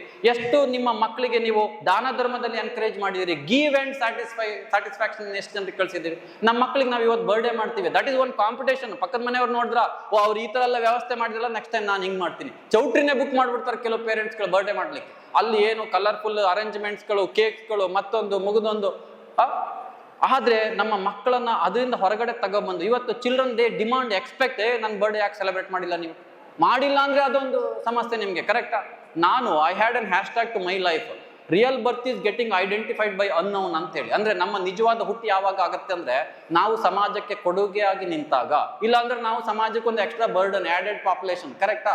ನಾವು ಯಾವಾಗ ಸಮಾಜಕ್ಕೆ ವರ್ತ್ಫುಲ್ ಸಿಟಿಜನ್ಸ್ಗಳು, ಇಂಡಿವಿಜುವಲ್ಸ್ ಆಗ್ತೀವೋ ಆಗ ನಮ್ಮ ಹುಟ್ಟಿಗೆ ಒಂದು ಬೆಲೆ ಬಂತು. ಅಲ್ಲಿ ತನಕ ನಾವು ಹುಟ್ಟೇ ಇಲ್ಲ ಅಂತ ನನ್ನ ಪ್ರಕಾರ. ಅದ್ರ ಜೊತೆಗೆ many children ask me question that whether sir this evil spirits exist. ಈ ದೆವ್ವ ಭೂತ ಅಂತೀವಲ್ಲ, ಭೂತ ಅಲ್ಲ ದೆವ್ವಗಳು, ಅವು ನಿಜಾನ ಅಂತ ನಮಗೆ ಬಹಳ ಮಕ್ಕಳು ಪ್ರಶ್ನೆ ಕೇಳ್ತಾರೆ. I will tell them, of course that is 100% real and they exist. ಅವು ಇದಾವೆ, ನಾನು ನೋಡಿದ್ದೀನಿ, ಪ್ರತಿನಿತ್ಯ ನೋಡ್ತೀನಿ. ಪ್ರತಿನಿತ್ಯ ನ್ಯೂಸ್ ಪೇಪರಲ್ಲಿ ಅವ್ರದ್ದೇ ನ್ಯೂಸ್, ಇಲ್ಲಿ ಮರ್ಡರ್ ಆಯ್ತು, ಅಲ್ಲಿ ರಾಬರಿ ಆಯ್ತು, ಮತ್ತೊಂದಾಯ್ತು, ಕರಪ್ಷನ್ ಆಯ್ತು. ಎಲ್ಲಾ ದೆವ್ವಗಳು ಬದುಕಿದಾವೆ, ಸತ್ತಿಲ್ಲ. ಸತ್ತವು ದೆವ್ವಗಳಲ್ಲ, ಅವು ಮನುಷ್ಯರು. ಅವ್ರು ಯಾರಿಗೂ ಉಪದ್ರ ಕೊಡಲ್ಲ, ಸತ್ತವು. ಯಾವತ್ತಾದ್ರೂ ಸತ್ತ ಆತ್ಮ ಹೇಳಿದ್ದು ಕೇಳಿದ್ದು ನೋಡಿರ್ಬೋದು ನೀವು, ಕಣ್ಣಾರೆ ಕಂಡಿದ್ದೀರಾ? ಒಂದು ದೆವ್ವ ಬಂದ್ಬಿಟ್ಟು ಮರ್ಡರ್ ಮಾಡೋದು ರೋಡಲ್ಲಿ, ಮರ್ಡರ್ ಮಾಡ್ತಿರೋರು ಯಾರೋ ಬದುಕಿದ್ದವರು. ರಾಬರಿ ಮಾಡೋದು ನೋಡಿದ್ರೆ ಯಾವ್ದಾದ್ರು ದೆವ್ವಗಳನ್ನು ಮಾಡ್ತಿರೋರು ಬದುಕಿರೋರು. ಹಾಗಿದ್ಮೇಲೆ ದೆವ್ವಗಳು ಯಾರು ಹೇಳ್ರಿ ನೋಡೋಣ? ಬದುಕಿದ್ದವರ ಸತ್ತವರ? ಬದುಕಿದ್ದವರು ತಾನೆ. ನಿಜವಾಗಿ ಮನುಷ್ಯರು ನಾವು ಆಗೋದು ಸತ್ತ ಮೇಲೆ, ಯಾರಿಗೂ ಉಪದ್ರ ಕೊಡದೆ ನಮ್ಮ ಪಾಡಿಗೆ ನಾವಿರ್ತೀವಿ, ಕರೆಕ್ಟಾ? ಹಾಗಾಗಿ ನೀವು ನಿಜವಾದ ಮನುಷ್ಯರಾಗಬೇಕು ಅಂತಂದ್ರೆ ಚೆನ್ನಾಗಿ ಬದುಕಿದ್ರೆ ಮಾತ್ರ ಸಾಧ್ಯ, ಸುಮ್ಮನೆ ಬದುಕಿದ್ರೆ ಪ್ರಯೋಜನಕ್ಕಿಲ್ಲ. ಇಂತಹ ಮೌಲ್ಯಗಳನ್ನು ನಾವು ಮಕ್ಕಳಿಗೆ ಕಟ್ಕೊಡ್ಬೇಕಾಗಿದೆ. ಈ ಡಾಕ್ಟರ್ ಪುನೀತ್ ರಾಜ್ಕುಮಾರ್, ಅವನು ಹೀರೋ ಇದ್ದಾಗ ಯಾವ್ದಾದ್ರು ಜಾಗಕ್ಕೆ ವಿಸಿಟ್ ಮಾಡಿದ್ರೆ ಒಂದು 100-200 ಜನ ಮುತ್ತಿಗೆ ಹಾಕಂತಿದ್ದಾರೆ ಸೆಲ್ಫಿ ತಗೊಳ್ಳಿಕ್ಕೆ, ಕರೆಕ್ಟಾ? ಅವನಾಗ್ಲಿ, ಡಾಕ್ಟರ್ ರಾಜ್ಕುಮಾರ್ ಆಗ್ಲಿ, ಅಥವಾ ಇನ್ನೂ ಬಹಳಷ್ಟು ಜನ ಸಾಧಕರು. ಅದೇ ಈ ಪುನೀತ್ ರಾಜ್ಕುಮಾರ್ ಸತ್ತಾಗ 20-30 ಲಕ್ಷ ಜನ ಬೆಂಗಳೂರಿನಲ್ಲಿ ಸೇರಿ 25-30 ಜನ ಆ ಕ್ರೌಡಲ್ಲಿ ಸತ್ತೇ ಹೋಗ್ಬಿಟ್ರು. ಇವತ್ತಿಗೂ ಅವ್ರನ್ನ ಸಮಾಧಿ ಮಾಡಿದ ಜಾಗ ಏನಿದೆ ಬೆಂಗಳೂರಲ್ಲಿ ಹೋಗ್ರಿ, ಅಲ್ಲಿ ದೇವಸ್ಥಾನ ತರ ಲೈನಲ್ಲಿ ನಿಲ್ತಾರೆ ಜನ ದರ್ಶನ ತಗೋಕೆ. ಹೊರಗಡೆ ಬಂದವರು ಒಬ್ಬ ಐ ಡೊನೇಟ್ ಮಾಡ್ತಾನೆ, ಇನ್ನೊಬ್ಬ ಬಾಡಿ ಡೊನೇಟ್ ಮಾಡ್ತಾನೆ, ಇನ್ನೊಬ್ಬ ಬ್ಲಡ್ ಡೊನೇಟ್ ಮಾಡ್ತಾನೆ. ಕ್ಯಾಂಪ್ಗಳು, ಇನ್ನು ಮೂಲೆಗಳಲ್ಲಿ ಅನ್ನದಾನಗಳು ನಡೀತವೆ. ಒಬ್ಬ ವ್ಯಕ್ತಿ ಹೇಗೆ ಬದುಕಬೇಕು ಅನ್ನೋದಕ್ಕೆ ಇಂತಹ ಬಹಳಷ್ಟು ಉದಾಹರಣೆಗಳು ನಮ್ಮ ಸುತ್ತಲೂ ಇರ್ತವೆ. ಹಾಗಾಗಿ ನಾವು ನಿಜವಾಗಿ ಬದುಕೋದು ಸತ್ತ ಮೇಲೆ. ಸೊ ಸತ್ತ ಮೇಲೆ ನಾವು ಬದುಕಬೇಕು ಅಂತಂದ್ರೆ ಒಳ್ಳೆ ರೀತಿಯಲ್ಲಿ ನಾವು ಜೀವನ ನಡೆಸಬೇಕಾಗಿದೆ. ಇಂತಹ ಮೌಲ್ಯಗಳನ್ನ ನಮ್ಮ ಮಕ್ಕಳಿಗೆ ಹೇಗೆ ಕಟ್ಕೊಡ್ತೀವಿ ನಾವು? ಅದಾದ್ಮೇಲೆ ಮಕ್ಕಳಲ್ಲಿ ಇವತ್ತು ಒಂದು ಸೆಕ್ಯೂರ್ ಫೀಲಿಂಗ್ ಇಲ್ಲ. ನಾನು ನೋಡ್ದಂಗೆನೆ ಮಕ್ಕಳು ಇನ್ಸೆಕ್ಯೂರ್ ಫೀಲ್ ಮಾಡ್ತಾರೆ. ಅವ್ರು ಅಪ್ಪ ಅಮ್ಮನಿಂದ ದೂರ ಇರ್ಲಿಕ್ಕೆ ಭಯ, ಅಥವಾ ಶಾಲೆಗಳಲ್ಲಿ ಒಂದು ಭಯ, ಏನೋ ಒಂದು ಕೆಲಸ ಮಾಡ್ಲಿಕ್ಕೆ ಭಯ. ಸೊ ಅವರಿಗೆ ಆ ಕಾನ್ಫಿಡೆನ್ಸ್ ಅದಕ್ಕೆ ನಾನು ಒಂದು ಉದಾಹರಣೆ ಕೊಟ್ಟೆ ಆರಂಭದಲ್ಲಿ, a parent in the airport. ಹಾಗೆ ನಾವು ಮಕ್ಕಳಿಗೆ ಧೈರ್ಯ ತುಂಬ ಕೆಲಸ ಆ ದೃಷ್ಟಿಕೋನದಲ್ಲಿ ಮಾಡಬೇಕು. We should not always make them to dependent on us. ಎಲ್ಲದಕ್ಕೂ ನಾವು ಅವ್ರ ಹಿಂದೆ ಹೋಗುವಂಥದ್ದಲ್ಲ. ಅದ್ರ ಜೊತೆಗೆ ಮಕ್ಕಳಲ್ಲಿ ಒಂದು freedom of deciding their own path without certain constraints. ಒಂದು ಕಾನ್ಫಿಡೆನ್ಸ್, ಟೀಚರ್ ಕರೀತಾರೆ, ಯಾರ್ಯಾರು ಬರ್ತೀರಪ್ಪ ಈ ಡ್ರಾಮಾ ಮಾಡೋಕ್ಕೆ, ಮೇಡಮ್ ನಾ ಬರ್ತೀನಿ ಅಂತ ಧೈರ್ಯದಿಂದ ಕೈ ಎತ್ತುವಂಥ ಕಾನ್ಫಿಡೆನ್ಸ್ ಮಕ್ಕಳಲ್ಲಿ ಬರಬೇಕು. ಇವತ್ತಿಲ್ಲ, ನಾವೇ ಹಿಡಿದು ಎಳ್ಕೊಂಬರೋಂಥ ಪರಿಸ್ಥಿತಿ ಇರತ್ತೆ ಮಕ್ಕಳಿಗೆ. ಅದಾದ್ಮೇಲೆ ಮಕ್ಕಳಲ್ಲಿ ಒಂದು ಒಳ್ಳೆಯ ಸಪೋರ್ಟ್ ಸಿಸ್ಟಮ್ ಇರಬೇಕು. ಗೆಳೆತನ ಆಗಲಿ, ಪಾಲಕರಾಗಲಿ, ಶಿಕ್ಷಕರಾಗಲಿ, ಸುತ್ತಲೂ ಒಂದು ಒಳ್ಳೆ ವಾತಾವರಣ ಅವರೇ ಬಿಲ್ಡ್ ಮಾಡ್ಕೊಳ್ಳುವಂಥ ಮನಸ್ಥಿತಿನ ಮತ್ತು ಅಂಥವ್ರ ಜೊತೆ ನೀವು ಬೆರೆಸ್ಬೇಕು ಮಕ್ಕಳನ್ನು. ಅದಾದ್ಮೇಲೆ ಹೆಲ್ತ್ ಬಗ್ಗೆ ಬಹಳಷ್ಟು ಕಾಳಜಿಯನ್ನು ನೀವೇ ಆರಂಭದಿಂದ ಕಟ್ಕೊಡ್ಬೇಕು. ಅಯ್ಯೋ ಮಗ ತಿನ್ನು, ಇದನ್ನು ತಿನ್ನು, ಅದನ್ನು ತಿನ್ನು ಅಂತ ಹೇಳಿ ವೇಟ್ ಮಾತ್ರ ಜಾಸ್ತಿ ಆಗುತ್ತೆ, ತಲೆಯಲ್ಲಿ ಏನೂ ಬೆಳೆಯಲ್ಲ. ಹಾಗಾಗಿ ಆಹಾರದ ಶಿಸ್ತು ನಮಗೂ ಇರಬೇಕು, ನಮ್ಮ ಮಕ್ಕಳಿಗೂ. ನಾವೇ ಬೇಡದಿರೋದ್ನೆಲ್ಲ ತಿಂದು ಮಕ್ಕಳಿಗೆ ಹೆಂಗೆ ಒಳ್ಳೆ ಆರೋಗ್ಯ ಕಟ್ಕೊಡ್ಲಿಕ್ಕಾಗತ್ತೆ? ಇವತ್ತು ನಮ್ಮ ಭಾರತ ಇಡೀ ಜಗತ್ತಿನ ನಂಬರ್ 1 ರಾಷ್ಟ್ರ ಯಾವುದ್ರಲ್ಲಿ ಗೊತ್ತಾ? ಒಬೆಸಿಟಿಯಲ್ಲಿ. ಏನ್ ಹೇಳ್ರಿ? ಒಬೆಸಿಟಿಯಲ್ಲಿ ಇಡೀ ಜಗತ್ತಿನ ನಂಬರ್ 1 ರಾಷ್ಟ್ರ ಆಗಿದೆ. ವೇಟ್ ಗೇನಿಂಗ್ ಬೇಡದಿರೋ ಹಾಳು ಮೂಳೆ ಎಲ್ಲ ತಿನ್ನೋದು, ಜಂಕ್ ಫುಡ್ಗಳು ಮತ್ತೊಂದು ಇಂಥದ್ದು. ಹಾಗಾಗಿ ಆಹಾರದ ಮೌಲ್ಯಗಳನ್ನ ಮಕ್ಕಳಿಗೆ ನಾವು ಎಷ್ಟು ಕಟ್ಕೊಟ್ಟಿದ್ದೀವಿ, ಮನೆಯಲ್ಲಿ ಅದರ ಕಾಳಜಿಯನ್ನು ನಾವು ಎಷ್ಟು ವಹಿಸಿದ್ದೀವಿ. I recommend you today 100% make sugar zero home. ನಿಮ್ದು ಶುಗರ್ ಝೀರೋ ಹೌಸ್ ಆಗ್ಬೇಕು ನಿಮ್ದು. ಆಯಿಲನ್ನು ಮ್ಯಾಕ್ಸಿಮಮ್, ನಮ್ಮಲ್ಲಿ ಸ್ವಲ್ಪ ಕೋಕೋನಟ್ ಜಾಸ್ತಿ, ಬಟ್ ಈ ಬೇರೆ ಆಯಿಲ್ಗಳನ್ನ ಆದಷ್ಟು ಕಡಿಮೆ ಮಾಡ್ರಿ. ಕುರುಕುಲು ತಿಂಡಿಯ ಬದಲು ಅಡಾಪ್ಟ್ ಆಲ್ಟರ್ನೇಟಿವ್ ಇಟೇಬಲ್ಸ್ನ ಮಕ್ಕಳಿಗೆ ಅದನ್ನ ಚೈಲ್ಡ್ಹುಡ್ ಇಂದಾನೆ ಎನ್ಕರೇಜ್ ಮಾಡ್ಬೇಕು ನೀವು. ಮಕ್ಕಳಿಗೆ ಈ ಕಲುಷಿತ ಆಹಾರದ ಮೌಲ್ಯಗಳನ್ನ ಬರೀ ಬಾಯಲ್ಲಿ ಹೇಳಿದ್ರೆ ಅರ್ಥ ಮಾಡ್ಕೊಳ್ಳಲ್ಲ ಅವರು, ಅವರಿಗೆ ಅದನ್ನ ತೋರಿಸಿ ಅನುಭವ ಬರೋ ರೀತಿಯಲ್ಲಿ ಮಾಡ್ಬೇಕು ನೀವು. ಹಾಗಾಗಿ ಮಕ್ಕಳನ್ನ ಒಂದು ಒಳ್ಳೆ ಆರೋಗ್ಯಯುತವಾದ ವ್ಯಕ್ತಿಗಳಾಗಿ ಸಮಾಜಕ್ಕೆ ಕೊಡ್ಬೇಕು. ಇಲ್ಲಾಂದ್ರೆ ನಮ್ಗೆ ಆಸ್ಪತ್ರೆಗಳಲ್ಲಿ ಪೇಷಂಟ್ ಜಾಸ್ತಿ ಆಗ್ತಾ ಹೋಗ್ತಾರೆ ಇನ್ನು. ಹಂಗಾಗಿ ಪೇಷಂಟ್ಸ್ಗಳ ಸಂಖ್ಯೆ ಕಡಿಮೆ ಆಗ್ಬೇಕಂತಂದ್ರೆ ನಮ್ಮ ಮುಂದಿನ ಜನರೇಷನ್ ಒಂದು ಹೆಲ್ತ್ ಕಾನ್ಶಿಯಸ್ ಆಗಿ ಬೆಳಿಬೇಕು. ನೆಕ್ಸ್ಟ್ ಬಂದು ಕಲ್ಚರಲ್ ವ್ಯಾಲ್ಯೂಸ್, ಇನ್ನೊಬ್ಬರಿಗೆ ಹೇಗೆ ಗೌರವ ಕೊಡಬೇಕು, ನಮ್ಮ ಟ್ರೆಡಿಷನ್ ಅನ್ನು ಹೇಗೆ ಅಡಾಪ್ಟ್ ಮಾಡ್ಕೊಳ್ಬೇಕು, ಕಲೆಕ್ಟಿವಿಸಮ್, ಎಲ್ಲರೂ ಒಟ್ಟೊಟ್ಟಿಗೆ ಹೋಗೋದ್ರ ಮೇಲೆ ಹೇಗೆ ಮಕ್ಕಳು ನಂಬಿಕೆ ಇಡಬೇಕು, ಧಾರ್ಮಿಕ ಅಥವಾ ಕಲ್ಚರಲ್ ಸಾಂಸ್ಕೃತಿಕ ನಂಬಿಕೆಗಳನ್ನ ಮಕ್ಕಳಲ್ಲಿ ಬೆಳೆಸುವಂಥದ್ದು. ವಿಶೇಷವಾಗಿ ನಾನು ಆಲ್ರೆಡಿ ಹೇಳಿದೆ ಬೀಯಿಂಗ್ ಹ್ಯೂಮನ್ ಅಂತ ಹೇಳಿ, ನಮ್ಮ ಮಕ್ಕಳನ್ನ ಬೀಯಿಂಗ್ ಹ್ಯೂಮನ್ ಅನ್ನಾಗಿ ಮಾಡುವಂಥ ಜವಾಬ್ದಾರಿ ನಮ್ಮಲ್ಲಿದೆ. ಅವರಲ್ಲಿ ಮಾನವೀಯ ಮೌಲ್ಯಗಳಿರಬೇಕು. ಇವತ್ತು ಗ್ರೌಂಡಲ್ಲಿ ಆಟ ಆಡುವಾಗ ಒಬ್ಬ ಹುಡುಗ ಬಿದ್ದರೆ ಬೀಳದಿರಲ್ಲ, ಇವ್ರನ್ನೇ ಬೀಳ್ಸಿರ್ತಾರ, ಅವನ್ನ ಬೀಳ್ಸಿ ಮತ್ತೆ ಅದನ್ನ ನೋಡ್ಕೊಂಡು ನಗೋದು. ಕರೆಕ್ಟಾ? ಇನ್ನೊಬ್ಬರ ನೋವಿನಲ್ಲಿ ಖುಷಿ ಪಡುವಂತಹ ಮನಸ್ಥಿತಿಗಳು ಬಹಳ ಡೇಂಜರಸ್ ಟು ದಿ ಸೊಸೈಟಿ. ಹಾಗಾಗಿ ನಮ್ಮ ಮಕ್ಕಳಲ್ಲಿ ಎಷ್ಟರ ಮಟ್ಟಿಗೆ ಮಾನವೀಯ ಮೌಲ್ಯಗಳನ್ನು ನಾವು ತುಂಬ್ತಾ ಇದ್ದೀವಿ, ಇನ್ನೊಬ್ಬರ ವ್ಯಾಲ್ಯೂಗಳನ್ನು ಹೇಗೆ ಅರ್ಥ ಮಾಡ್ಕೊಳ್ಳುವಂಥ ವ್ಯವಸ್ಥೆನ ನಾವು ಮಕ್ಕಳಿಗೆ ಕಟ್ಕೊಟ್ಟಿದ್ದೀವಿ ಅನ್ನೋದು ಬಹಳ ಪ್ರಮುಖ ಆಗುತ್ತೆ. ಅದ್ರ ಜೊತೆಗೆ ನಾನು ಆಲ್ರೆಡಿ ಹೇಳಿದಂಗೆ respect to the elders, irrespective whether they are parent, grand parent, teachers. ಈಗ ನಾವು ಇನ್ನೊಬ್ಬರಿಗೆ ನಾವು ಗೌರವವನ್ನು ಕೊಡ್ಬೇಕನ್ನೋದನ್ನ ಹೇಗೆ ಕಲಿತೀವಿ? ನಾವು ಶಾಲೆಗಳಲ್ಲಿ ಮಕ್ಕಳಿಗೆ ಕಲಿಸ್ಕೊಡುವಂಥ ಪರಿಸ್ಥಿತಿ ನಮ್ಗೆ ಇವತ್ತು ಬಂದಿದೆ. It's not about a thought behaviour, it is a adapted behaviour from the childhood. ಈಗ ನಾನು I recommend all of you, I know I am definitely sure all of you are doing it, but still ನಾವು first ನಮ್ಮ ತಂದೆ ತಾಯಿಯಂದರಿಗೆ ಪಾದ ಮುಟ್ಟಿ ನಮಸ್ಕಾರ ಮಾಡೋ ಅಭ್ಯಾಸಗಳನ್ನ ಮಾಡ್ಕೊಳ್ಬೇಕಾಗಿದೆ. ಅದನ್ನ ಮಕ್ಕಳು ಮುಂದೆ ಮಾಡ್ರಿ, ಮಕ್ಕಳು ನೋಡಿ ಕಲೀಲಿ ಅದನ್ನು. They will be inspired, then they follow you, that you every day practise it. Every day ನೀವು ಡ್ಯೂಟಿ ಹೋಗೋಕ್ಕಿಂತ ಮೊದಲು ಅಪ್ಪ ಅಮ್ಮನಿಗೆ ಒಂದು ಕಾಲು ಮುಟ್ಟಿ ಹೋಗುವಂಥದ್ದು, ಅವರು ಕೂಡ ನಿಮ್ದು ಅದೇ ಅಭ್ಯಾಸಗಳನ್ನ ಮಾಡ್ಕೊಂಡು ಹೋಗ್ತಾರೆ. ನಾನು ಒಂದು ವಿಡಿಯೋ ವೈರಲ್ ಆಗಿತ್ತು, I think you have all seen. ಒಂದು family, they purchased new house in an apartment and welcoming mother first time to the new house. ಆವಾಗ ಆ ಚಿಕ್ಕ ಮಕ್ಕಳು, ಅವರ ಮಕ್ಕಳು, like he seems to be a tech or engineer in a city purchasing a new house.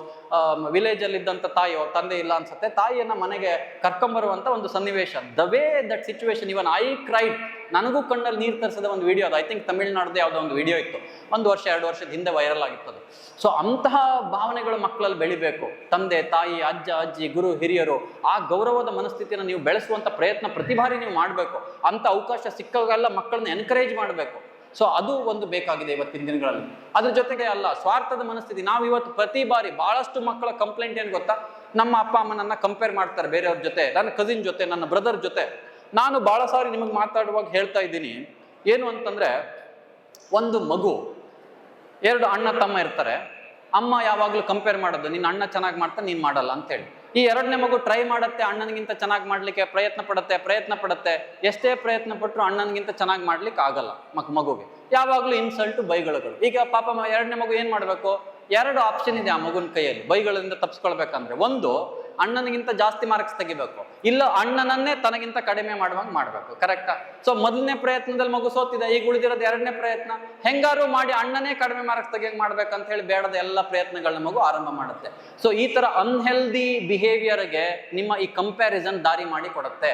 ಹೀಗೆ ಬೆಳೆಯುವಂತ ಮಕ್ಕಳು ನಾಳೆ ಸಮಾಜದಲ್ಲಿ ಅವರು ನಾನು ಒಳ್ಳೆ ರೀತಿಯಲ್ಲಿ ಬದುಕಬೇಕು ಅನ್ನೋದಕ್ಕಿಂತ ಇನ್ನೊಬ್ಬರಿಗಿಂತ ನಾನು ಚೆನ್ನಾಗಿ ಬದುಕಬೇಕು ಅನ್ನೋ ಮನಸ್ಥಿತಿಯಲ್ಲಿ ಬೆಳೀತಾರೆ. ಹಾಗಾಗಿ ಇವತ್ತು ಕರಪ್ಷನ್ನೇ ತಗೊಂಡ್ರು ಆಕ್ಟಿವಿಸಮ್ ಅನ್ನು ನಾವು ಬೆಳೆಸಬೇಕು.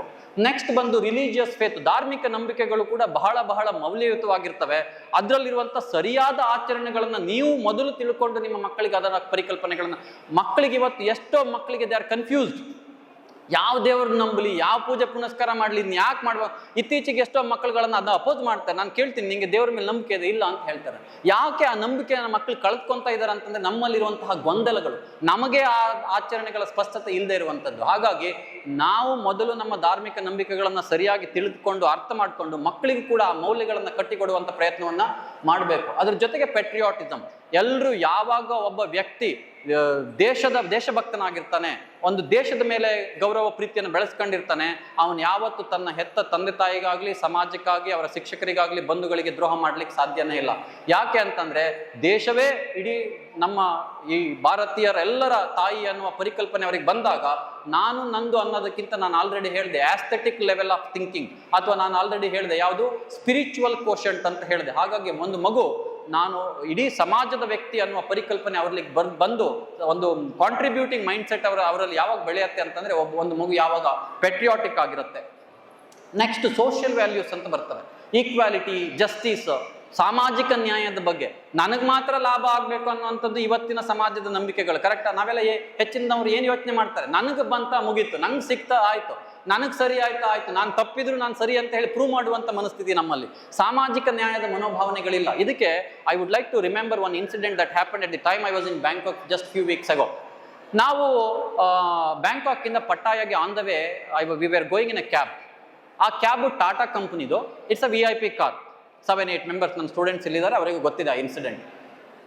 ಆ ಕ್ಯಾಬನ್ನು ಡ್ರೈವ್ ಮಾಡ್ತಿದ್ದು ಅದರದ್ದು ಓನರ್. ಆ ಕ್ಯಾಬಿನ ಮೌಲ್ಯ ಭಾರತದಲ್ಲಿ ಹೆಚ್ಚು ಕಮ್ಮಿ 48ರಿಂದ 50 ಲಕ್ಷ. ಅದು ಲಕ್ಸುರಿ ವೆಹಿಕಲ್, VIP ಕಾರ್. ಹೋಗ್ತಾ ಇದ್ವಿ ಹೈವೇಲಿ, ಒಬ್ಬ ಟ್ರಕ್ನವನು ಲೆಫ್ಟ್ ಟರ್ನ್ ಮಾಡುವಾಗ ನಮ್ಮ ಕಾರು ಅದಕ್ಕೆ ಆಕ್ಸಿಡೆಂಟ್ ಆಗುತ್ತೆ.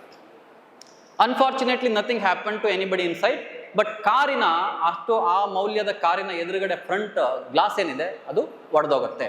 Window side, left side full ಸ್ಕ್ರಾಚಸ್ಗಳಾಗಿ ಡೆಂಟ್ ಬರುತ್ತೆ. ಅರ್ಥ ಆಯ್ತಾ?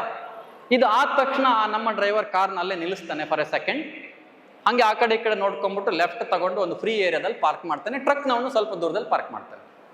ಇದಾದ್ಮೇಲೆ ಇವನು ಡ್ರೈವರ್ ಏನ್ ಮಾಡ್ತಾನೆ ಇಮಿಡಿಯೇಟ್ಲಿ ಅಂತಂದ್ರೆ, ಅವನ ಡ್ಯಾಶ್ ಬೋರ್ಡ್ ಓಪನ್ ಮಾಡಿ ಯಾವುದೋ ಪೇಪರ್ನ ಹುಡುಕ್ತಾನೆ. ಹುಡ್ಕೊಂಡ್ಬಿಟ್ಟು ಅದ್ರಲ್ಲಿ ಏನೋ ಹುಡುಕ್ತಾ ಇರ್ತಾನೆ. ನಾನು 1 ನಿಮಿಷ 2 ನಿಮಿಷ ವೇಟ್ ಮಾಡಿ ಕೇಳ್ತೀನಿ ಅವನಿಗೆ, ಪೊಲೀಸಿಗೆ ಫೋನ್ ಮಾಡ್ತಿದ್ದೀರಾ? No I am calling for an insurance person. ಪೊಲೀಸಿಗೆ ಫೋನ್ ಮಾಡಬೇಕಲ್ಲ ನೀನು? ಇಲ್ಲ, ಇನ್ಶೂರೆನ್ಸಿಗೆ ಮಾಡ್ತೀವಿ, ಅವ್ರು ಬಂದು ಇದನ್ನ ಸೆಟ್ಲ್ ಮಾಡ್ತಾರೆ. ನಾವು ಪಾಪ ಅವ್ನ ನಂಬರ್ ಹುಡ್ಕೊಂಡು ಫೋನ್ ಎತ್ಕೊಂಡು ಅವರಿಗೆ ಇನ್ಶೂರೆನ್ಸ್ನವ್ರಿಗೆ ಫೋನ್ ಮಾಡ್ತಾರೆ. ಅವನ ಪಕ್ಕದಲ್ಲಿದ್ದ ಅವನ ಪಾರ್ಟ್ನರು ಇಳಿದು ಕೆಳಗಡೆ ಹೋಗಿ ಗಾಡಿ ನೋಡ್ಲಿಕ್ಕೆ ಹೋಗ್ತಾಳೆ. ಆಗ ಟ್ರಕ್ಕಿನ ಡ್ರೈವರ್ ಕೂಡ ಇಳಿದು ಬರ್ತಾನೆ ಅವಳ ಹತ್ರ. It happened hardly 30 seconds to 1 minute of conversation between the truck driver and this cab assistant. ಅವನು ಬಂದಿದ್ದು ನಮಗೆ ಕಂಡಿದ್ದು ಏನು ಅಂದರೆ, ಅವನು 2 ಕೈಗಳನ್ನು ಜೋಡಿಸಿ ನಮಸ್ಕಾರ ಮಾಡಿ ಏನೋ ಹೇಳ್ದ. Probably it is that sorry that was my mistake, I believe so.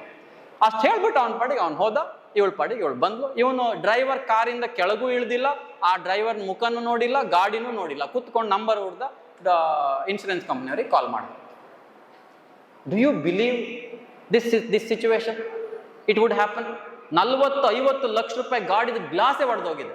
ಇಂಡಿಯಾದಲ್ಲಿ ಗ್ಲಾಸ್ ಹೊಡೆಯೋದು ಬೇಡ, ನಾವೇ ಅವ್ರಿಗೆ ಗುದ್ದಿ ಅವನಿಗೆ 4 ಹೊಡೆದು ರೋಡ್ ಎಲ್ಲ ಬ್ಲಾಕ್ ಮಾಡಿ ಪೊಲೀಸ್ನವ್ರಿಗೆ ಫೋನ್ ಮಾಡಿ ಏನೇನು ರಾದ್ಧಾಂತಗಳು ಮಾಡ್ತೇವೆ. ಕರೆಕ್ಟಾ? ಟಚ್ ಆಗ್ಬೇಕಂತನೂ ಇಲ್ಲ ನಮ್ಮಲ್ಲಿ. ಬಟ್ ಅಲ್ಲಿ it was a very shocking behaviour that I have noted. 40-50 ಲಕ್ಷದ ಗಾಡಿಯ ಗ್ಲಾಸ್, ಆ ಗ್ಲಾಸಿಗೆ 1-1.5 ಲಕ್ಷ ಇರುತ್ತೆ, ಫ್ರಂಟ್ ಗ್ಲಾಸಿಗೆ. ಒಂದು ಚೂರು ಸಿಟ್ಟಾಗ್ಲಿ ಅವನ ಮುಖನೂ ನೋಡಿಲ್ಲ ಡ್ರೈವರ್, ಕಾರಿಂದನೇ ಇಳಿದಿಲ್ಲ. ಕೇಳ್ರಿ, ನಮ್ಮ ಮಕ್ಳಿಗೆ ಬೇಕಾದ್ರೆ ಹೇಳ್ತಾರೆ.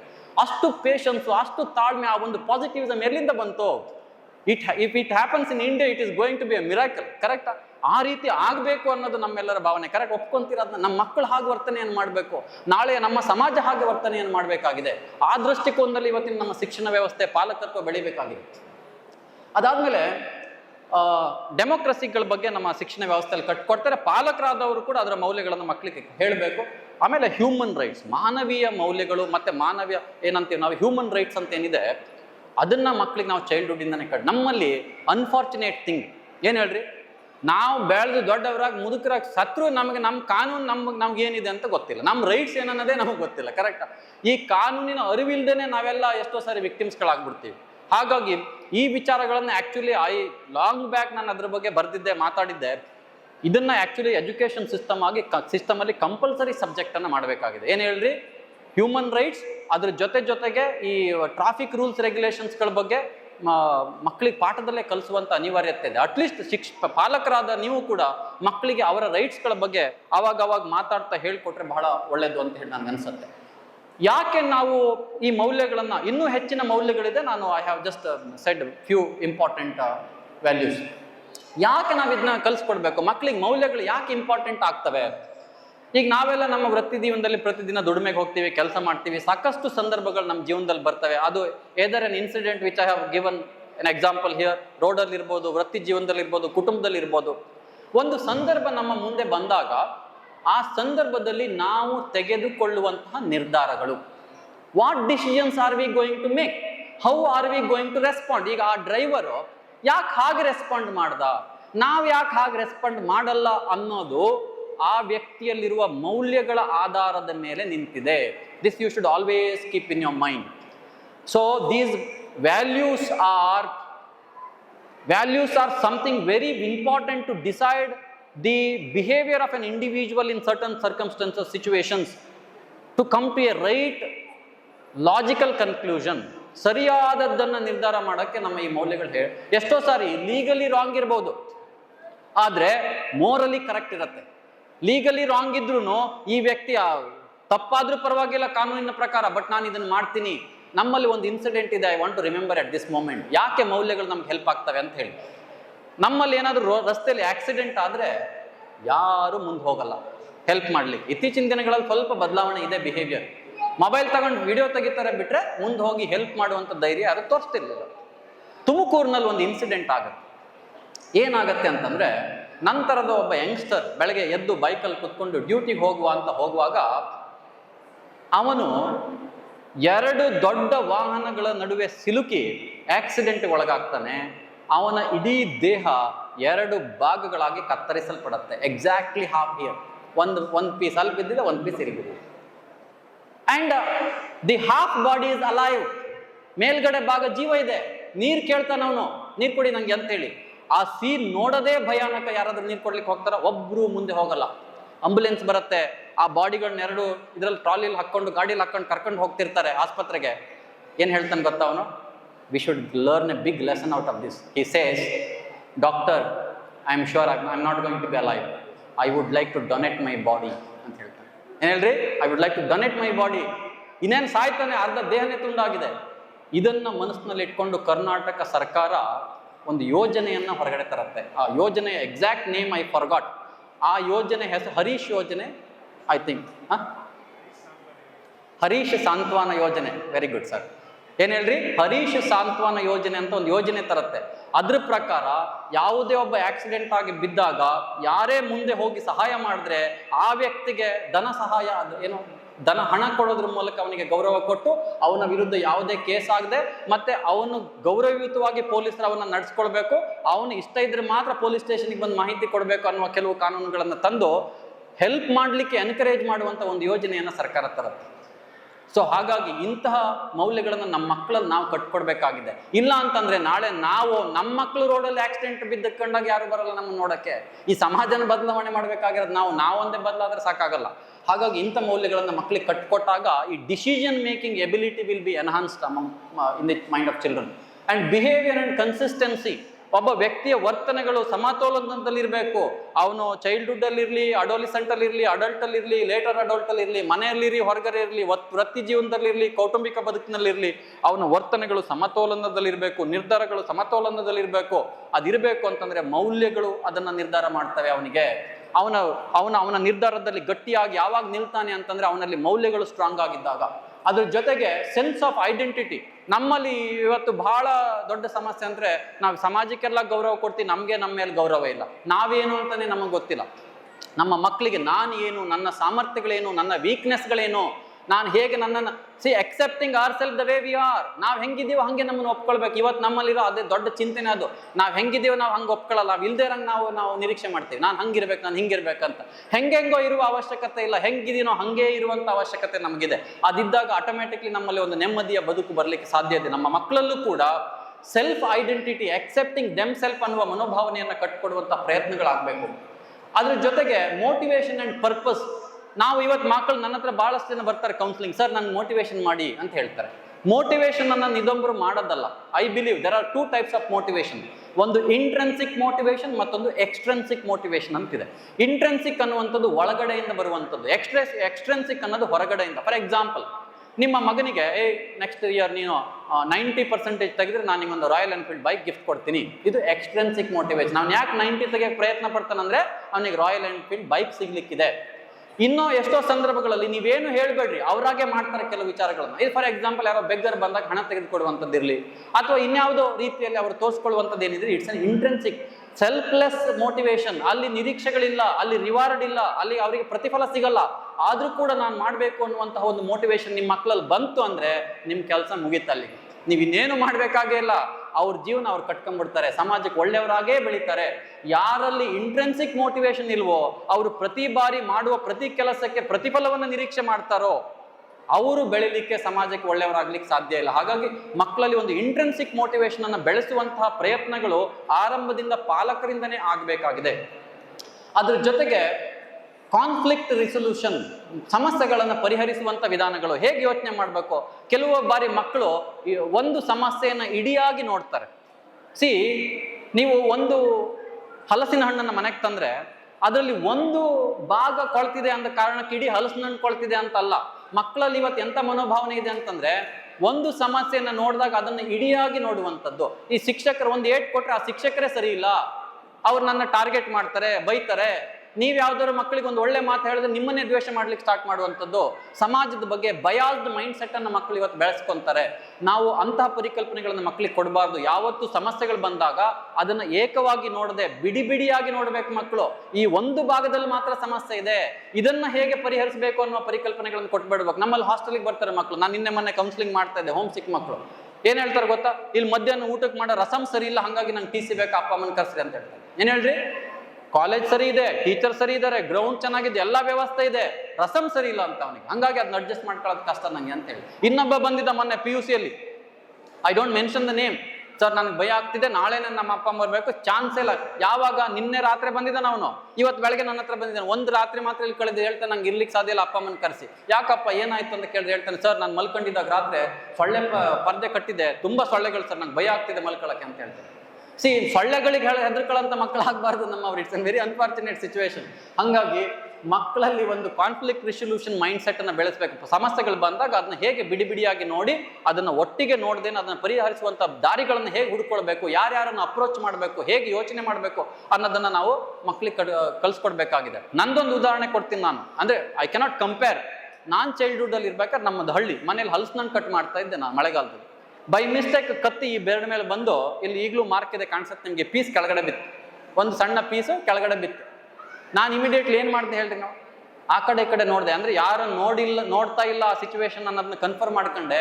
ಪಕ್ಕದಲ್ಲಿ ಒಂದು 2-3 ಸೊಪ್ಪಿನ ರಸನೆಲ್ಲ ಹಾಕಿ ಒಂದು ಬಟ್ಟೆ ಕಟ್ಟಿದೆ. ಟು ಬಿ ಫ್ರಾಂಕ್, ಇವತ್ತಿನವರೆಗೂ ನಮ್ಮನೆಯವ್ರು ನೋಡಿದ್ರು ಏನೋ ಕಟ್ಕೊಂಡಿದ್ದು, ಇವತ್ತಿನವರೆಗೂ ಅವ್ರಿಗೆ ಏನಂತನೂ ಗೊತ್ತಿಲ್ಲ, ಯಾವತ್ತು ಅವ್ರು ಏನಾಯ್ತು ಅಂತನೂ ಕೇಳಿ. ನನಗೆ ಗಾಯ ಆಗಿದ್ದ ಭಯ ಅಲ್ಲ, ಮನೆಯವ್ರು ಯಾರು ನೋಡ್ರಿ ಇನ್ನೊಂದೆರಡು ಬೀಳ್ತಾವಲ್ಲ ನಮ್ ಕಡುಬು, ಅದ್ರ ಭಯ. ಅಂದ್ರೆ ಆ ಮಟ್ಟದಲ್ಲಿ ನಮ್ಮಲ್ಲಿ ಆವಾಗ ಕಾನ್ಫಿಡೆನ್ಸ್, ಧೈರ್ಯ, ಆ ನೋವನ್ನು ಸಹಿಸಿಕೊಳ್ಳುವಂತ ಎಬಿಲಿಟಿಯನ್ನ ಆಟೋಮೆಟಿಕ್ಲಿ, ಅದಕ್ಕೆ ನಾನು ಹೇಳಿದ್ದು ಇದನ್ನ ಕಲಿಸ್ಕೊಡೋದಲ್ಲ, ಇದು ಆಟೋಮೆಟಿಕ್ಲಿ ಬರುವಂತದ್ದು ಅಭ್ಯಾಸಗಳ ಮೂಲ. ಯಾಕಂದ್ರೆ ಇಂಥದ್ದೇ ವರ್ತನೆಗಳನ್ನ ನಮ್ಮ ಅಪ್ಪ ಅಮ್ಮಂದಿರಲ್ಲಿ ನಾವು ನೋಡಿರ್ತಿದ್ವಿ. ಅವರು ಹಂಗೆ, ಅವ್ರ ಕಾಲಲ್ಲಿ ಬ್ಲಡ್ ಹೋಗ್ತಾ ಇದ್ರು, ದೇ ಡೋಂಟ್ ಕೇರ್, ಕರೆಕ್ಟಾ? ಅದನ್ನ ನೋಡಿ ನಾವು ಅದನ್ನೇ ಕಲ್ತ್ಕೊಂಡ್ವಿ. ಇವತ್ತು ನಾನು ಆಲ್ರೆಡಿ ಉದಾಹರಣೆ ಕೊಟ್ಟೆ, how sensitive our children are. ಅದ್ರ ಜೊತೆಗೆ stress management, cultural understanding and cooperation, ವಿಭಿನ್ನತೆಗಳನ್ನು ನಾವು ರೆಸ್ಪೆಕ್ಟ್ ಮಾಡುವಂಥದ್ದು, ಧಾರ್ಮಿಕ ವಿಭಿನ್ನತೆ ಆಗಲಿ ಅಥವಾ ನಮ್ಮ ಡ್ರೆಸ್ಸಿಂಗ್ ಆಗಲಿ, ಕಲ್ಚರಲ್ಲಿ ಸಂಸ್ಕಾರ, ಭಾಷೆ, ಮಾತು, ಇದನ್ನು ಕೂಡ ರೆಸ್ಪೆಕ್ಟ್ ಮಾಡುವಂಥದ್ದನ್ನ ನೀವು ಮಕ್ಕಳಲ್ಲಿ ಕಲಿಸಬೇಕು. ಯಾಕಂದ್ರೆ ಇತ್ತೀಚಿನ ದಿನಗಳಲ್ಲಿ ಅದನ್ನು ಕೂಡ ನಾನು ನೋಡ್ತೀನಿ. Due to this political reason, whatever the hatredness is there in the society, ಅದು ನಮ್ಮ ಮಕ್ಕಳ ತಲೆಯಲ್ಲಿ ಬರೋದು ಬೇಡ, ನಾಳೆ ಅದೇ ದೊಡ್ಡ ಸಮಸ್ಯೆ ಆಗಿ ನಿಲ್ಲಕ್ಕಿದೆ. ಹಾಗಾಗಿ ನಮ್ಮಲ್ಲಿ ಮಕ್ಕಳಲ್ಲಿ ಒಂದು ಕಲ್ಚರಲ್ ಮೌಲ್ಯಗಳನ್ನು ಗೌರವಿಸುವಂತಹ ವ್ಯಕ್ತಿತ್ವವನ್ನು ನಾವು ರೂಪಿಸಬೇಕಾಗಿದೆ. ಅದ್ರ ಜೊತೆಗೆ ಸ್ಟ್ರೆಸ್ ಮ್ಯಾನೇಜ್ಮೆಂಟ್, ಒತ್ತಡ ಬಂದಾಗ ನಾವು ಹೇಗೆ ಪರಿಹರಿಸ್ಕೊಳ್ಬೇಕು. ಯಾಕೆ ಇವತ್ತು ಮಕ್ಕಳಲ್ಲಿ ಸೂಸೈಡ್ ರೇಟ್ಸ್ಗಳು ಜಾಸ್ತಿ ಆಗಿದೆ, ಸೆಲ್ಫ್ ಹಾರ್ಮಿಂಗ್ ಜಾಸ್ತಿ ಆಗಿದೆ, ಅಗ್ರೆಸಿವ್ ಬಿಹೇವಿಯರ್ ಜಾಸ್ತಿ ಆಗಿದೆ ಅಂತಂದ್ರೆ ಅವ್ರಿಗೆ ಒತ್ತಡ ಬರೋದನ್ನ ಹೇಗೆ ನಿವಾರಿಸ್ಕೊಳ್ಬೇಕು ಅನ್ನೋದನ್ನ ನಾವು ಕಲಿಸಿಲ್ಲ, ಅಥವಾ ಅವ್ರಿಗೆ ಅದ್ರ ಅಭ್ಯಾಸಗಳಿಲ್ಲ. ಎಲ್ಲವನ್ನ ಕೆಲವು ಮಕ್ಕಳು ಹೇಳ್ಕೊಳ್ಳಲ್ಲ, ಎಕ್ಸ್ಪ್ರೆಸ್ ಮಾಡಲ್ಲ, ಯಾಕಂದ್ರೆ ಹೇಳ್ಕೊಳ್ಳಿಕ್ಕೆ ಭಯ, ನಾನು ಆಲ್ರೆಡಿ ಹೇಳಿದೆ. ಹಾಗಾಗಿ ಮಕ್ಕಳಿಗೆ ಹೇಗೆ ಅವರ ಒತ್ತಡದಿಂದ ಹೊರಗೆ ಬರಬೇಕು ಅನ್ನುವಂತಹ ಅಭ್ಯಾಸಗಳನ್ನು ನಾವು ಚೈಲ್ಡ್ಹುಡ್ ಇಂದ ಮಾಡಿಸ್ಬೇಕು. ಅದ್ರಲ್ಲಿ ಒಂದು ಆಲ್ರೆಡಿ ನಾನು ಹೇಳಿದೆ, ಏನು, ಮುಕ್ತವಾಗಿ ಮಕ್ಕಳ ಹತ್ರ ಮಾತಾಡಿ, ಅವ್ರ ಜೊತೆಗೆ ನಿಂತ್ಕೊಳ್ಳಿ, ಅವ್ರು ತಪ್ಪು ಮಾಡಿದಾಗ ಅವ್ರ ವಿರುದ್ಧವಾಗಿ ನಿಲ್ಬೇಡ್ರಿ, ಅವ್ರ ಧೈರ್ಯದಿಂದ ಅವರ ಸಮಸ್ಯೆಗಳನ್ನ ನಿಮ್ಮ ಹತ್ರ ಹೇಳ್ಕೊಳ್ಳುವಂಥ ವಾತಾವರಣಗಳನ್ನ ನೀವು ನಿರ್ಮಾಣ ಮಾಡಿ ಅಂತ ಹೇಳಿದೆ. ಅಂತಹ ವ್ಯವಸ್ಥೆಗಳನ್ನ ಮಕ್ಕಳಿಗೆ ಕಟ್ಕೊಡೋದ್ರ ಮೂಲಕ ಮಕ್ಕಳು ಒತ್ತಡದಿಂದ ಹೊರಗಡೆ ಬರುವಂತಹ ಪ್ರಯತ್ನ ಮಾಡ್ಲಿಕ್ಕೆ ನೀವು ಎನ್ಕರೇಜ್ ಮಾಡಬೇಕು. ಅವರು ಬರುವಂತ ಒತ್ತಡನ, ಈಗ ಯಾವ್ದೋ ಒಂದು ಹುಡುಗಿ ಲವ್ ಕೇಸಲ್ಲಿ ಬಿದ್ದಿರ್ತಾಳೆ, ಮೊಬೈಲಲ್ಲಿ ಯಾರ ಜೊತೆನೋ ಚಾಟಿಂಗ್ ಮಾಡ್ತಿರ್ತಾಳೆ, ಹುಡುಗ ಯಾವುದೋ ಕೆಟ್ಟ ವ್ಯವಸ್ಥೆಯಲ್ಲಿ ಫ್ರೆಂಡ್ಶಿಪ್ ಮಾಡಿರ್ತಾನೆ, ಅವನಿಗೆ ಗೊತ್ತಿದೆ ನಾನು ತಪ್ಪು ಮಾಡ್ತಾ ಇದ್ದೀನಿ ಅಂತ ಹೇಳಿ, ಅವನಿಗೆ ಗೊತ್ತಿದೆ ನಾನು ಸಿಕ್ಕಾಕೊಂಬಿದ್ದೀನಿ ಅಂತ ಹೇಳಿ ಮನೆಯವ್ರು ಹೇಳಲಿಕ್ಕೆ ಭಯ. ಇಲ್ಲೊಬ್ಳು ಹುಡುಗಿ ಇದ್ಲು 3-4 ವರ್ಷದ ಹಿಂದೆ, ನಮ್ಮ ತೊಕ್ಕೊಟ್ಟು ಭಾಗದ ಹುಡುಗಿ. ಅವಳು ತುಂಬ ಡಲ್ ಆದ್ಲು, ಅಕಾಡೆಮಿಕ್ 0 ಆಯಿತು, ಯಾವಾಗಲೂ ಸ್ಟ್ರೆಸ್ಸಲ್ಲಿ ಇರ್ತಿದ್ಲು, ಅಳ್ತಿದ್ಲು. ಶಿಕ್ಷಕರು ನನ್ನ ಹತ್ರ ರೆಫರ್ ಮಾಡಿದ್ರು. ಬಂದು ಕೂರಿಸ್ಕೊಂಡು ನಾನು ಮಾತಾಡುವಾಗ ಒಂದು ದಿನ ಅವಳ ಕಸಿನ್ ಸಿಸ್ಟರ್ ಜೊತೆ ಆ ಕಸಿನ್ ಸಿಸ್ಟರ್ ಅವಳನ್ನ ಕರ್ಕೊಂಡು ಹೋಗ್ತಾಳೆ, ನನ್ನ ಫ್ರೆಂಡ್ನ ಮೀಟ್ ಮಾಡ್ಲಿಕ್ಕೆ ಬಾ ಅಂತ ಒಬ್ಬ ಹುಡುಗನ. ಅಲ್ಲಿ ಹೋದಾಗ ಅವನ ಫ್ರೆಂಡ್ ಒಬ್ಬ ಕಾಯ್ತಾ ಇರ್ತಾನೆ, ಅವನು ಇವಳನ್ನ ಕರ್ಸ್ಕೊಂಡಿರ್ತಾನೆ, ಅವನಲ್ಲಿ ಪ್ರಪೋಸ್ ಮಾಡ್ತಾನೆ. ಅವಳು ಎಕ್ಸೆಪ್ಟ್ ಮಾಡಲ್ಲ. ಬಟ್ ಅವಳ ನಂಬರ್ ತಗೊಂಡ್ಬಿಟ್ಟು ಕಸಿನ್ ಸಿಸ್ಟರ್ ಫ್ರೆಂಡಿನ ಕಸಿನ್ ಹೆಲ್ಪಿಂದ ರೆಗ್ಯುಲರ್ಲಿ ಅವಳ ಜೊತೆ ಟ್ಯಾಟು ಮೆಸೇಜ್ ಮಾಡಿ ಮಾಡಿ ಮಾಡಿ ಅವಳನ್ನ ಆಕರ್ಷಣೆಗೆ ಒಳಗೆ ಮಾಡಿ ಲವ್ ಅಲ್ಲಿ ಬೀಳ್ಸ್ಕೊಂತಾನೆ. ಸೊ ಲವ್ ಆದ್ಮೇಲೆ ಮನೆಯವ್ರಿಗೆ ಗೊತ್ತಾಗತ್ತೆ, ಮನೆಯವ್ರು ಹೊಡಿತಾರೆ, ಬೈತಾರೆ. ಇದಾದ್ಮೇಲೆ ಮತ್ತೆ ಕಂಟಿನ್ಯೂ ಆಗುತ್ತೆ. ಹೀಗಾಗಿ 1.5 ವರ್ಷದಿಂದ ನಡೀತಾ ಇತ್ತು. ಅವಳು 10th ಬರ್ತಾಳೆ, ಅಕಾಡೆಮಿಕ್ ಫುಲ್ ಕೊಲ್ಯಾಪ್ಸ್ ಆಗುತ್ತೆ. 10th ಬಂದ ಸಂದರ್ಭದಲ್ಲಿ ಶಿ ರಿಯಲೈಸ್ ಆ ಹುಡುಗ ಡ್ರಾಪ್ ಔಟ್ ಆಗಿದ್ದಾನೆ, plus he's into a drug addicted gang ಅನ್ನೋದು ಆ ಹುಡುಗಿಗೆ ಗೊತ್ತಾಗುತ್ತೆ. ಆವಾಗಿಂದ ಅವನನ್ನು ಅವಾಯ್ಡ್ ಮಾಡ್ಲಿಕ್ಕೆ ಸ್ಟಾರ್ಟ್ ಮಾಡ್ತಾಳೆ. But he became violent. ಅವನು ಟಾರ್ಚರ್ ಮಾಡ್ಲಿಕ್ಕೆ ಸ್ಟಾರ್ಟ್ ಮಾಡ್ತಾನೆ. ಎಲ್ಲಿದ್ಯಾ, ನಿಮ್ಮ ಮನೆಗೆ ಬರ್ತೀನಿ, ನಾನು ಅಪ್ಪಂಗೆ ಫೋನ್ ಮಾಡ್ತೀನಿ. You don't believe, every day he use to follow her from the Thokkottu to our institution ಬೈಕಲ್ಲಿ, ಅವಳನ್ನ ಬಸ್ಸಲ್ಲಿ. ಅವಳು ಎಷ್ಟು ಭಯ ಪಟ್ಟಿದ್ಲು ಅಂದ್ರೆ, ಮನೇಲಿ ಹೇಳಿದ್ರೆ ಆಲ್ರೆಡಿ ಒಂದ್ಸರಿ ಪನಿಷ್ಮೆಂಟ್ ಆಗಿದೆ, ಈಗ ಗೊತ್ತಾದ್ರೆ ನಾನು ಬಿಡಲ್ಲ, ಶಾಲೆಗೆ ಹೇಳ್ಕೊಳಕ್ಕಾಗಲ್ಲ, ಅವ್ನು ಟಾರ್ಚರ್ ಮಾಡ್ತಾನೆ, ಅವ್ನು ನನ್ನ ಹಿಂದೆ ಬಿದ್ದಾನೆ, ಬಿಡ್ತಾ ಇಲ್ಲ. ಈ ಒತ್ತಡದಲ್ಲಿ ಅವಳಿದ್ಲು. ನಾನು ಕೂರಿಸಿ ಮಾತಾಡಿ, ಕೌನ್ಸಿಲಿಂಗ್ ಮಾಡಿ, ಅವ್ರ ಪೇರೆಂಟ್ ಕರೆಸಿ ಮಾತಾಡಿ ಆ ಸಮಸ್ಯೆಗೆ ಪರಿಹಾರ ಸಿಕ್ತು. ಅವಳು 10th ತಗೊಂಡು ಹೋದ್ಲು. ಇಂತಹ ಸಂದರ್ಭಗಳಲ್ಲಿ ಸರಿಯಾದ ಸಮಯಕ್ಕೆ ಅವಳಿಗೆ ಸಹಕಾರ ಸಿಕ್ಕಿಲ್ಲ ಅಂದ್ರೆ ನಾಳೆ ಎಂತಹ ಅನಾಹುತಗಳು ಕೂಡ ಆಗ್ಲಿಕ್ಕೆ ಸಾಧ್ಯ ಇದೆ. ಹಾಗಾಗಿ ನಿಮ್ಮ ಮಕ್ಕಳಿಗೆ ನೀವು ಒಂದು ಫ್ಲೆಕ್ಸಿಬಲ್ ಎನ್ವೈರನ್ಮೆಂಟ್ ಕ್ರಿಯೇಟ್ ಮಾಡಬೇಕಾಗಿದೆ, ಧೈರ್ಯ ತುಂಬಬೇಕಾಗಿದೆ. ತಪ್ಪುಗಳಾಗ್ತವೆ, ಸಹಜ. ತಪ್ಪು ಮಾಡಿದಾಗ ಅವರ ವಿರುದ್ಧ ನಿಲ್ಲದೆ ಅವರ ಪಕ್ಕದಲ್ಲಿ ಕೂತ್ಕೊಂಡು ಆ ಪರಿಹಾರ ಮಾಡಿ ಜೊತೆಗೆ ನಿಲ್ಲಿ. ನೀವು ಸರಿಯಾದ ಪ್ರೀತಿ, ನಂಬಿಕೆ, ವಿಶ್ವಾಸ, ಅವಕಾಶಗಳನ್ನ ಕಟ್ಕೊಟ್ರೆ ಅವ್ರು ಹೊರಗಡೆ ಹೋಗುವಂತ ಅವಶ್ಯಕತೆ ಇಲ್ಲ. ಎಷ್ಟೋ ಪೇರೆಂಟ್ ಹೇಳ್ತಾರೆ, ಇವನು ಪಾರ್ಟಿ ಮಾಡಕ್ ಹೋಗ್ತಾನೆ, ಹೊರಗಡೆ ಸುತ್ತಾಡಕ್ ಹೋಗ್ತಾನೆ, ಫ್ರೆಂಡ್ಸ್ ಜೊತೆ ಹೋಗ್ತಾನೆ ಅಂತ ಹೇಳ್ತಾರೆ. ನಾನು ಹೇಳ್ತೀನಿ, ಯಾಕೆ ಹೋಗ್ತಾನೆ ಅಂತಂದ್ರೆ ನೀವು ಬಿಸಿ ಆಗಿದ್ದೀರಿ, ಅವನಿಗೆ ಹೋಗುವ ಆಸೆ ಇದೆ, ಅದನ್ನ ಕರ್ಕೊಂಡು ಹೋಗ್ಲಿಕ್ಕೆ ನೀವಿಲ್ಲ. ಹಾಗಾಗಿ ಅವನು he has to find some alternatives ಅಲ್ಲ. ಅಂತ ವ್ಯವಸ್ಥೆ ನೀವು ಕಟ್ಕೊಡಿ. ನೀವೇ ನಿಮ್ಮ ಮಕ್ಕಳನ್ನ ಶಾಪಿಂಗ್ ಮಾಲ್ ಕರ್ಕೊಂಡು ಹೋಗಿ, ಎಲ್ಲೋ ಅವಕಾಶ ಸಿಕ್ಕಾಗ ಹೊರಗಡೆ ಕರ್ಕೊಂಡು ಹೋಗಿ, ಟೆಂಪಲ್ ಕರ್ಕೊಂಡು ಹೋಗಿ. ನಿಮ್ಮ ಅವೈಲೇಬಿಲಿಟಿ ಮಕ್ಕಳಿಗೆ ಸಿಕ್ಕಿದ್ರೆ ಅವ್ರು ಇನ್ನೊಂದು ಯಾವುದೋ ಅವಕಾಶದ ಹಿಂದೆ ಹೋಗುವಂತ ಅನಿವಾರ್ಯತೆ ಅವ್ರಿಗೆ ಬರ್ಲಿಕ್ಕಿಲ್ಲ. ಹಾಗಾಗಿ next, effective professional relationship, that is a personal relationship. This was not for the teachers actually. Effective personal relationship, ಸಂಬಂಧಗಳ ಮೌಲ್ಯಗಳಿಲ್ಲ ಇವತ್ತಿನ ಮಕ್ಕಳಲ್ಲಿ. ನಾವು ಅಪ್ಪ ಅಮ್ಮಂದಿರನ್ನ ಎಷ್ಟೋ ಮಕ್ಕಳು ಇವತ್ತು ಫೆಸಿಲಿಟೇಟರ್ಸ್ಗಳನ್ನಾಗಿ ನೋಡ್ತಾರೆ. ಅಪ್ಪ ಅಮ್ಮ ಅಂದ್ರೆ ನಂಗೆ ಬೇಕಾಗಿದ್ದ ಸವಲತ್ತುಗಳನ್ನ ಕೊಡ್ಸೋದು. ಹಾಗಾಗಿ ಎಷ್ಟು ಮಕ್ಕಳು ಲಿಮಿಟೆಡ್ ಆಗಿ ನೋಡ್ತಾರೆ ಅಂತಂದ್ರೆ, ಅಪ್ಪ ಅಮ್ಮನ ದುಡ್ಡು ಹೋದ್ರೂ ಪರವಾಗಿಲ್ಲ, they don't know how the money is coming, they don't know how facilities are given, ಅದ್ರ ವ್ಯಾಲ್ಯೂ ಎಷ್ಟು, ಅದು ಎಲ್ಲಿಂದ ಬರ್ತಿದೆ, ಅಪ್ಪ ಅಮ್ಮ ಅದನ್ನ ಸಂಪಾದನೆ ಮಾಡ್ಲಿಕ್ಕೆ ಎಷ್ಟು ಶ್ರಮ ಹಾಕ್ತಾರೆ ಅನ್ನೋದು ಮಕ್ಕಳಿಗೆ ಗೊತ್ತಿಲ್ಲ ಇವತ್ತು. ಹಾಗಾಗಿ they are very silly to commit mistake, they are ready to take the risk, challenges in their life. ಹಾಗಾಗಿ ಆ ಮೌಲ್ಯಗಳನ್ನು ನಾವು ನಮ್ಮ ಪಾಲಕರಿಗೆ ಕಟ್ಕೊಡ್ಬೇಕಾಗಿದೆ. ನಮ್ಮಲ್ಲೇ ಓದಿದ ಒಬ್ಬ ವಿದ್ಯಾರ್ಥಿ, ಇನ್ನೊಂದು ಉದಾಹರಣೆ ಕೊಡ್ತೀನಿ. ಒಬ್ಬನೇ ಮಗ ಇದ್ದ, ಇಲ್ಲ I think PUC or 10th ತನಕ ಓದ್ತಾನೆ, ಮಂಗಳೂರಿನವ್ರ ಪೇರೆಂಟ್. ಅವನು ಡಿಗ್ರಿಲಿ ಓದುವಾಗ ಪೇರೆಂಟ್ ಬೋತ್ ರಿಟೈರ್ಡ್, ಮಂಗಳೂರು ಸಿಟಿಲಿ ಇರ್ತಾರೆ. ಅವನು ಫ್ರೆಂಡ್ ಜೊತೆ ಎಲ್ಲ ಹೋಗಿರ್ತಾನೆ. ಆ ಬರುವಾಗ ಫ್ರೆಂಡ್ ಬೈಕ್ ಮನೆಗೆ ತಗೊಂಡ್ಬರ್ತಾನೆ, ರಾತ್ರಿ ಎಲ್ಲ ಇರಲ್ಲ, ಬೆಳಗ್ಗೆ ಬರ್ತಾನೆ. ಬಂದಾಗ ಅಮ್ಮ ಹೇಳ್ತಾರೆ, ಹಾಲ್ ಪ್ಯಾಕೆಟ್ ತಂದ್ಕೊಡು. ಇವನ್ ಎಲ್ಲಿಗೂ ಹೊರಡ್ತಾನೆ, ನೀ ರಾತ್ರಿ ಎಲ್ಲ ಇಲ್ಲ, ಈಗಷ್ಟೇ ಬಂದಿದೆ, ರೆಸ್ಟ್ ಮಾಡು, ಮಧ್ಯಾಹ್ನ ಹೋಗು, ನಂಗೊಂದು ಹಾಲ್ ಪ್ಯಾಕೆಟ್ ಬೇಕು ತಂದ್ಕೊಡು ಅಂತ ಹೇಳ್ತಾರಮ್ಮ. ಇಲ್ಲ ನಂಗೆ ಅರ್ಜೆಂಟ್ ಇದೆ, ಫ್ರೆಂಡಿಗೆ ಬೈಕ್ ಕೊಡ್ಬೇಕಂತ ಬೈಕ್ ಎತ್ಕೊಂಡು ಹೋಗ್ತಾನೆ. ಅದು ವಿಡಿಯೋ ಕೂಡ ಬಂದಿತ್ತು ಯೂಟ್ಯೂಬಲ್ಲಿ, ನೀವೆಲ್ಲ ನೋಡಿರ್ಬೋದು. ಸ್ಟ್ರೇಟ್ ರೋಡು ಬರ್ತಾ ಇದ್ದಾನೆ ಬೈಕಲ್ಲಿ, ಒಬ್ಬ ಆಟೋದವನು ಸಡನ್ ಆಗಿ ಯೂಟರ್ನ್ ನೋಡಿತಾನೆ ಮೇನ್ ರೋಡಲ್ಲಿ, ಮಿಡಲ್ ಆಫ್ ದಿ ರೋಡಲ್ಲಿ, ಸ್ಟ್ರೇಟಲ್ಲಿ. ಇವನು ಎಷ್ಟು ಸ್ಪೀಡ್ ಇದ್ದ ಅಂತಂದ್ರೆ, though in a far distance he can recognise auto is getting U turn, but still he couldn't control. ಅವನು ಹೊಡೆದ ಹೊಡೆತಕ್ಕೆ ಬೈಕಿಂದ ಹಾರಿ ಪಕ್ಕದಲ್ಲಿದ್ದ ಮರಕ್ಕೆ ಅವನ ತಲೆ ಹೊಡೆಯುತ್ತೆ. On spot dead. Unfortunately he was the only son. ಡಿಗ್ರಿವರೆಗೆ ಬೆಳೆಸಿ ಕಷ್ಟಪಟ್ಟು ಹಣ ಇನ್ವೆಸ್ಟ್ ಮಾಡಿ, ಅಪ್ಪ ಅಮ್ಮ ರಿಟೈರ್ಡ್, ಇನ್ನೇನು ಅಪ್ಪ ಅಮ್ಮನ ಬದುಕನ್ನು ಮಗ ನೋಡ್ಕೊಳ್ಬೇಕು ಅಂತ ಸಂದರ್ಭದಲ್ಲಿ ಈ ತರಹದ ಕೇರ್ಲೆಸ್ ಮಿಸ್ಟೇಕ್ಸ್ಗಳಿಂದ ಜೀವನೇ ಕಳ್ಕೊಂತಾರೆ ಮಕ್ಕಳು. ಹಾಗಾಗಿ ಮಕ್ಕಳಿಗೆ ಅಪ್ಪ ಅಮ್ಮಂದಿರ ಮೌಲ್ಯಗಳು, ಹಣದ ಮೌಲ್ಯಗಳು, ಬದುಕಿನ ಮೌಲ್ಯಗಳನ್ನು ನಾವು ಕಲಿಸ್ಕೊಡ್ಬೇಕಾಗಿದೆ. ಅಂಡ್ ಅದಾದ್ಮೇಲೆ work life balance for adults and professional growth. ನಾನು ಆಲ್ರೆಡಿ ಹೇಳ್ದಂಗೆ ಅತ್ಯಂತ ಪ್ರಮುಖವಾಗಿ ಮಕ್ಕಳು ಇವೆಲ್ಲವನ್ನು ಹೇಗೆ ಕಲಿತಾರೆ ಅಂತಂದ್ರೆ, ಪಾಠ ಕೇಳಿ ಕಲಿಯುವಂಥದ್ದಲ್ಲ, they learn through the observation. That is the very effective method of learning. ಏನು ಹೇಳ್ರಿ, ಗ್ರಹಿಕೆಯ ಮೂಲಕ ಕಲಿಕೆ, ನೋಡೋದ್ರ ಮೂಲಕ ಕಲಿಯುವಂಥದ್ದು. ಸೊ ಮಕ್ಕಳು ಯಾರ್ಯಾರನ್ನ ನೋಡ್ತಾರೆ ಅವ್ರ ಚೈಲ್ಡ್ಹುಡ್ ಅಲ್ಲಿ ಹೆಚ್ಚಾಗಿ 7ನೇ ಕ್ಲಾಸ್ ತನಕ ಅಂತ ನಾನು ಹೇಳಿದೆ. ಯಾರ್ಯಾರು ನೋಡ್ತಾರೆ? ಹೆಚ್ಚು ಕುಟುಂಬದವ್ರನ್ನ, ಪೇರೆಂಟ್ನ, 2 ಶಿಕ್ಷಕರನ್ನ, 3ನೇದು ಸಮಾಜ, ಫ್ರೆಂಡ್ಸು, ಸೊಸೈಟಿ ನೋಡ್ತಾರೆ. ಕರೆಕ್ಟಾ? ಸೊ ಈ ನೋಡುವಾಗ ಅವ್ರಿಗೆ ಏನೇನೆಲ್ಲ ಕಾಣುತ್ತೆ ಎಲ್ಲವನ್ನ ಅವರು ಗ್ರಾಸ್ಪ್ ಮಾಡ್ತಾರೆ, ಅಡಾಪ್ಟ್ ಮಾಡ್ಕೊಂತಾರೆ. ಅವರಿಗೆ ಸರಿ ತಪ್ಪನ್ನ ತುಲನೆ ಮಾಡುವ ಎಬಿಲಿಟಿ ಇಲ್ಲ, ಮೆಚುರಿಟಿ ಇಲ್ಲ. ನಾನು ಅದಕ್ಕೆ ಹೇಳಿದೆ, ಎಬಿಲಿಟಿ ಇಲ್ಲ, ಆದ್ರೆ ಗ್ರಾಸ್ಪಿಂಗ್ ಪವರ್ ತುಂಬಾ ಇದೆ. ಕೆಟ್ಟದ್ದನ್ನು ಬೇಕಾದ್ರೆ ಕಲಿತಾರೆ, ಒಳ್ಳೆದನ್ನು ಕಲಿತಾರೆ. ಈಗ ನೀವು ನಿಮ್ಮ ಮಗುಗೆ ಒಬ್ಬನಿಗೆ ಯಾರಿಗೂ ಒಂದು ಏಟ್ ಕೊಟ್ರಿ, ಏಟ್ ಕೊಡೋದನ್ನ ಮಗು ನೋಡಿದೆ, ಆದ್ರೆ ಕೊಡ್ಬೇಕೋ ಬೇಡವೋ ಅನ್ನೋದನ್ನ ತುಲನೆ ಮಾಡುವ ಎಬಿಲಿಟಿ ಮಗುಗಿಲ್ಲ. ಶಾಲೆಗೆ ಬರುತ್ತೆ, ಇನ್ನೊಬ್ಬನೇ ಯಾವನಿಗರಪ್ಪ ಅಂತ ಕೊಡುತ್ತೆ ಅದು. ಯಾಕಂದ್ರೆ ಹೊಡೆಯೋದನ್ನ ನೋಡಿದೆ, ಅದನ್ನ ಕಲ್ತಿದೆ, ಅದನ್ನಿಲ್ಲ ಅದು ಇಂಪ್ಲಿಮೆಂಟ್ ಮಾಡ್ತಿದೆ, ಬಟ್ ಅದಕ್ಕೆ ಆ ವ್ಯತ್ಯಾಸಗಳು ಗೊತ್ತಿಲ್ಲ. ಹಾಗಾಗಿ ನಾವು ವೆರಿ ಕೇರ್ಫುಲ್ ಆಗಿರ್ಬೇಕು. ಮಕ್ಕಳ ಮುಂದೆ ಯಾವ ವ್ಯವಸ್ಥೆಯನ್ನು ಕಟ್ಕೊಡ್ತೀವಿ, ಏನನ್ನ ಅವರು ನೋಡುವ ಹಾಗೆ ಮಾಡ್ತೀವಿ ಅಂತ ಹೇಳಿ ಅದನ್ನೇ ಕಾಪಿ ಮಾಡ್ತಾರೆ, ಇನ್ನೊಂದ್ ಕಡೆ ಅದು ಅವ್ರನ್ನ ಇಂಪ್ಲಿಮೆಂಟ್ ಮಾಡ್ತಾರೆ. ಸೊ ಹಾಗಾಗಿ ಮಕ್ಕಳು ಅಬ್ಸರ್ವೇಷನಲ್ ಲರ್ನರ್ಸ್ಗಳಾಗಿರ್ತಾರೆ. ಎರಡನೇದು ಪಾರ್ಟಿಸಿಪೇಟರಿ ಲರ್ನಿಂಗ್. ಇನ್ನೊಂದ್ರ ಮೂಲಕ ಅವ್ರು ಹೇಗೆ ಕಲಿತಾರೆ ಅಂದ್ರೆ ಅನುಭವ, ಅಂದ್ರೆ ಭಾಗವಹಿಸುವಿಕೆಯ ಮೂಲಕ ಅವ್ರ ಮಕ್ಕಳು ವಿಚಾರಗಳನ್ನ ಕಲಿಯುವಂಥದ್ದು. ಅದು ಸ್ಕೂಲಲ್ಲಿ ನಡೆಯುವ ಆಕ್ಟಿವಿಟೀಸ್ಗಳಿರ್ಬೋದು. ಅದು ನಾನು ನಿಮ್ಗೆ ಹೇಳಿದೆ, ಮಕ್ಕಳ ಕೈಯಿಂದ ದಾನ ಮಾಡಿಸಿ, ಅನಾಥಾಶ್ರಮಕ್ಕೆ ಕರ್ಕೊಂಡು ಹೋಗಿ, ಗಿಡ ನೆಡ್ಸಿ, ಲೈಬ್ರರಿ ಕರ್ಕೊಂಡು ಹೋಗಿ, ನೀವು ಎಷ್ಟೆಷ್ಟು ಅವರಿಗೆ ಇನ್ವಾಲ್ವ್ ಮಾಡ್ಲಿಕ್ಕೆ ಅವಕಾಶಗಳನ್ನ ಕಟ್ಕೊಡ್ತಿರೋ ಅಲ್ಲಿಂದ ಮೌಲ್ಯಗಳನ್ನ ಮಕ್ಕಳು ಕಲಿತಾರೆ. ನೆಕ್ಸ್ಟ್ ಲರ್ನಿಂಗ್ ಫ್ರಮ್ ಲರ್ನ್ಡ್, ಕಲಿತವರಿಂದ ಮಕ್ಕಳು ಕಲಿತಾರೆ. ಈ ಹಂತಕ್ಕೆ ಬರ್ಲಿಕ್ಕೆ ಸ್ವಲ್ಪ ಅವರಿಗೆ ಲೇಟ್ ಆಗುತ್ತೆ, ಆದ್ರೆ ಅಂತಹ ವ್ಯವಸ್ಥೆಗಳನ್ನು ಕೂಡ ನೀವು ಕಟ್ಕೊಡ್ಬೇಕು. ಮಕ್ಕಳು ನಿಮ್ಮ ಹತ್ರ ಬಂದು ಪ್ರಶ್ನೆ ಕೇಳಬೇಕು, ಅಂತ ವಾತಾವರಣ ನೀವು ನಿರ್ಮಾಣ ಮಾಡಿದ್ರೆ ಈ 3 ವಿಧಾನಗಳ ಮೂಲಕ ಮಕ್ಕಳು ವರ್ತನೆಗಳನ್ನ, ಮೌಲ್ಯಗಳನ್ನ ಕಲಿತಾರೆ. ನಾನು ಆಲ್ರೆಡಿ ಆರಂಭದಲ್ಲಿ ಹೇಳಿದ್ದೆ, ನನ್ನ ಪ್ರಕಾರ that is not a statistics, according to me 40% of the values, ಮೌಲ್ಯಗಳನ್ನ ಮಕ್ಕಳು ಕುಟುಂಬದಿಂದ ಕಲಿತ್ರೆ, ಇನ್ನು 20% ಶಾಲೆಯಿಂದ, 20% ಸಮಾಜದಿಂದ, ಪರ್ಸನಲ್ ಫ್ಯಾಕ್ಟರ್ಸ್ಗಳು ಅವರ ದೈಹಿಕ ಮಾನಸಿಕ ಸಾಮರ್ಥ್ಯದ ಮೂಲಕ ಒಂದು 10%, ಬೇರೆ ಬೇರೆ ಫ್ಯಾಕ್ಟರ್ಸ್ಗಳ ಮೂಲಕ ಒಂದು 10% ಕಲಿತಾರೆ. ಇವೆಲ್ಲ ಆಮೇಲೆ ಬರ್ತವೆ. ಆರಂಭದಲ್ಲಿ ಬರೋದೇ ಫ್ಯಾಮಿಲಿ. ಆ 40% ಮುಂದಿನ ಪರ್ಸೆಂಟ್ಗಳಿಗೆ ದಾರಿ. ಅದರ ಬೇಸ್ಡಲ್ಲೇ ಮುಂದಿನ ಅವರ ಮೌಲ್ಯಗಳನ್ನ ನಿರ್ಧಾರ ಮಾಡುವಂಥದ್ದು. ಆ ಬೇಸೇ ರಾಂಗ್ ಇದ್ದಾಗ ಅವು ಮುಂದೆ ನೀವು ಒಳ್ಳೇದು ಕೊಟ್ಟರು ಅವ್ರು ಅದು ಅರ್ಥ ಮಾಡ್ಕೊಳ್ಳೋಂಥ ಎಬಿಲಿಟಿ ಅವ್ರಿಗೆ ಬರಲ್ಲ. ಹಾಗಾಗಿ foundational education that is given in the family by the parent plays a very very important role in building the good human beings to the society. ಇದನ್ನ ನೀವೆಲ್ಲ ಅರ್ಥ ಮಾಡ್ಕೊಳ್ಬೇಕಾಗಿದೆ. ಮತ್ತೆ ಪಾಲಕರು ಅಂತ ಬಂದಾಗ ವಿಶೇಷವಾಗಿ ಬೇರೆ ಎಲ್ಲರನ್ನ ಹೊರತುಪಡಿಸಿ ಪಾಲಕರು, ಅಪ್ಪ ಅಮ್ಮ place very very very very important role in terms of building these values. ಮಕ್ಕಳಲ್ಲಿ ಮೌಲ್ಯಗಳನ್ನು ಕಟ್ಕೊಡೋದ್ರಲ್ಲಿ.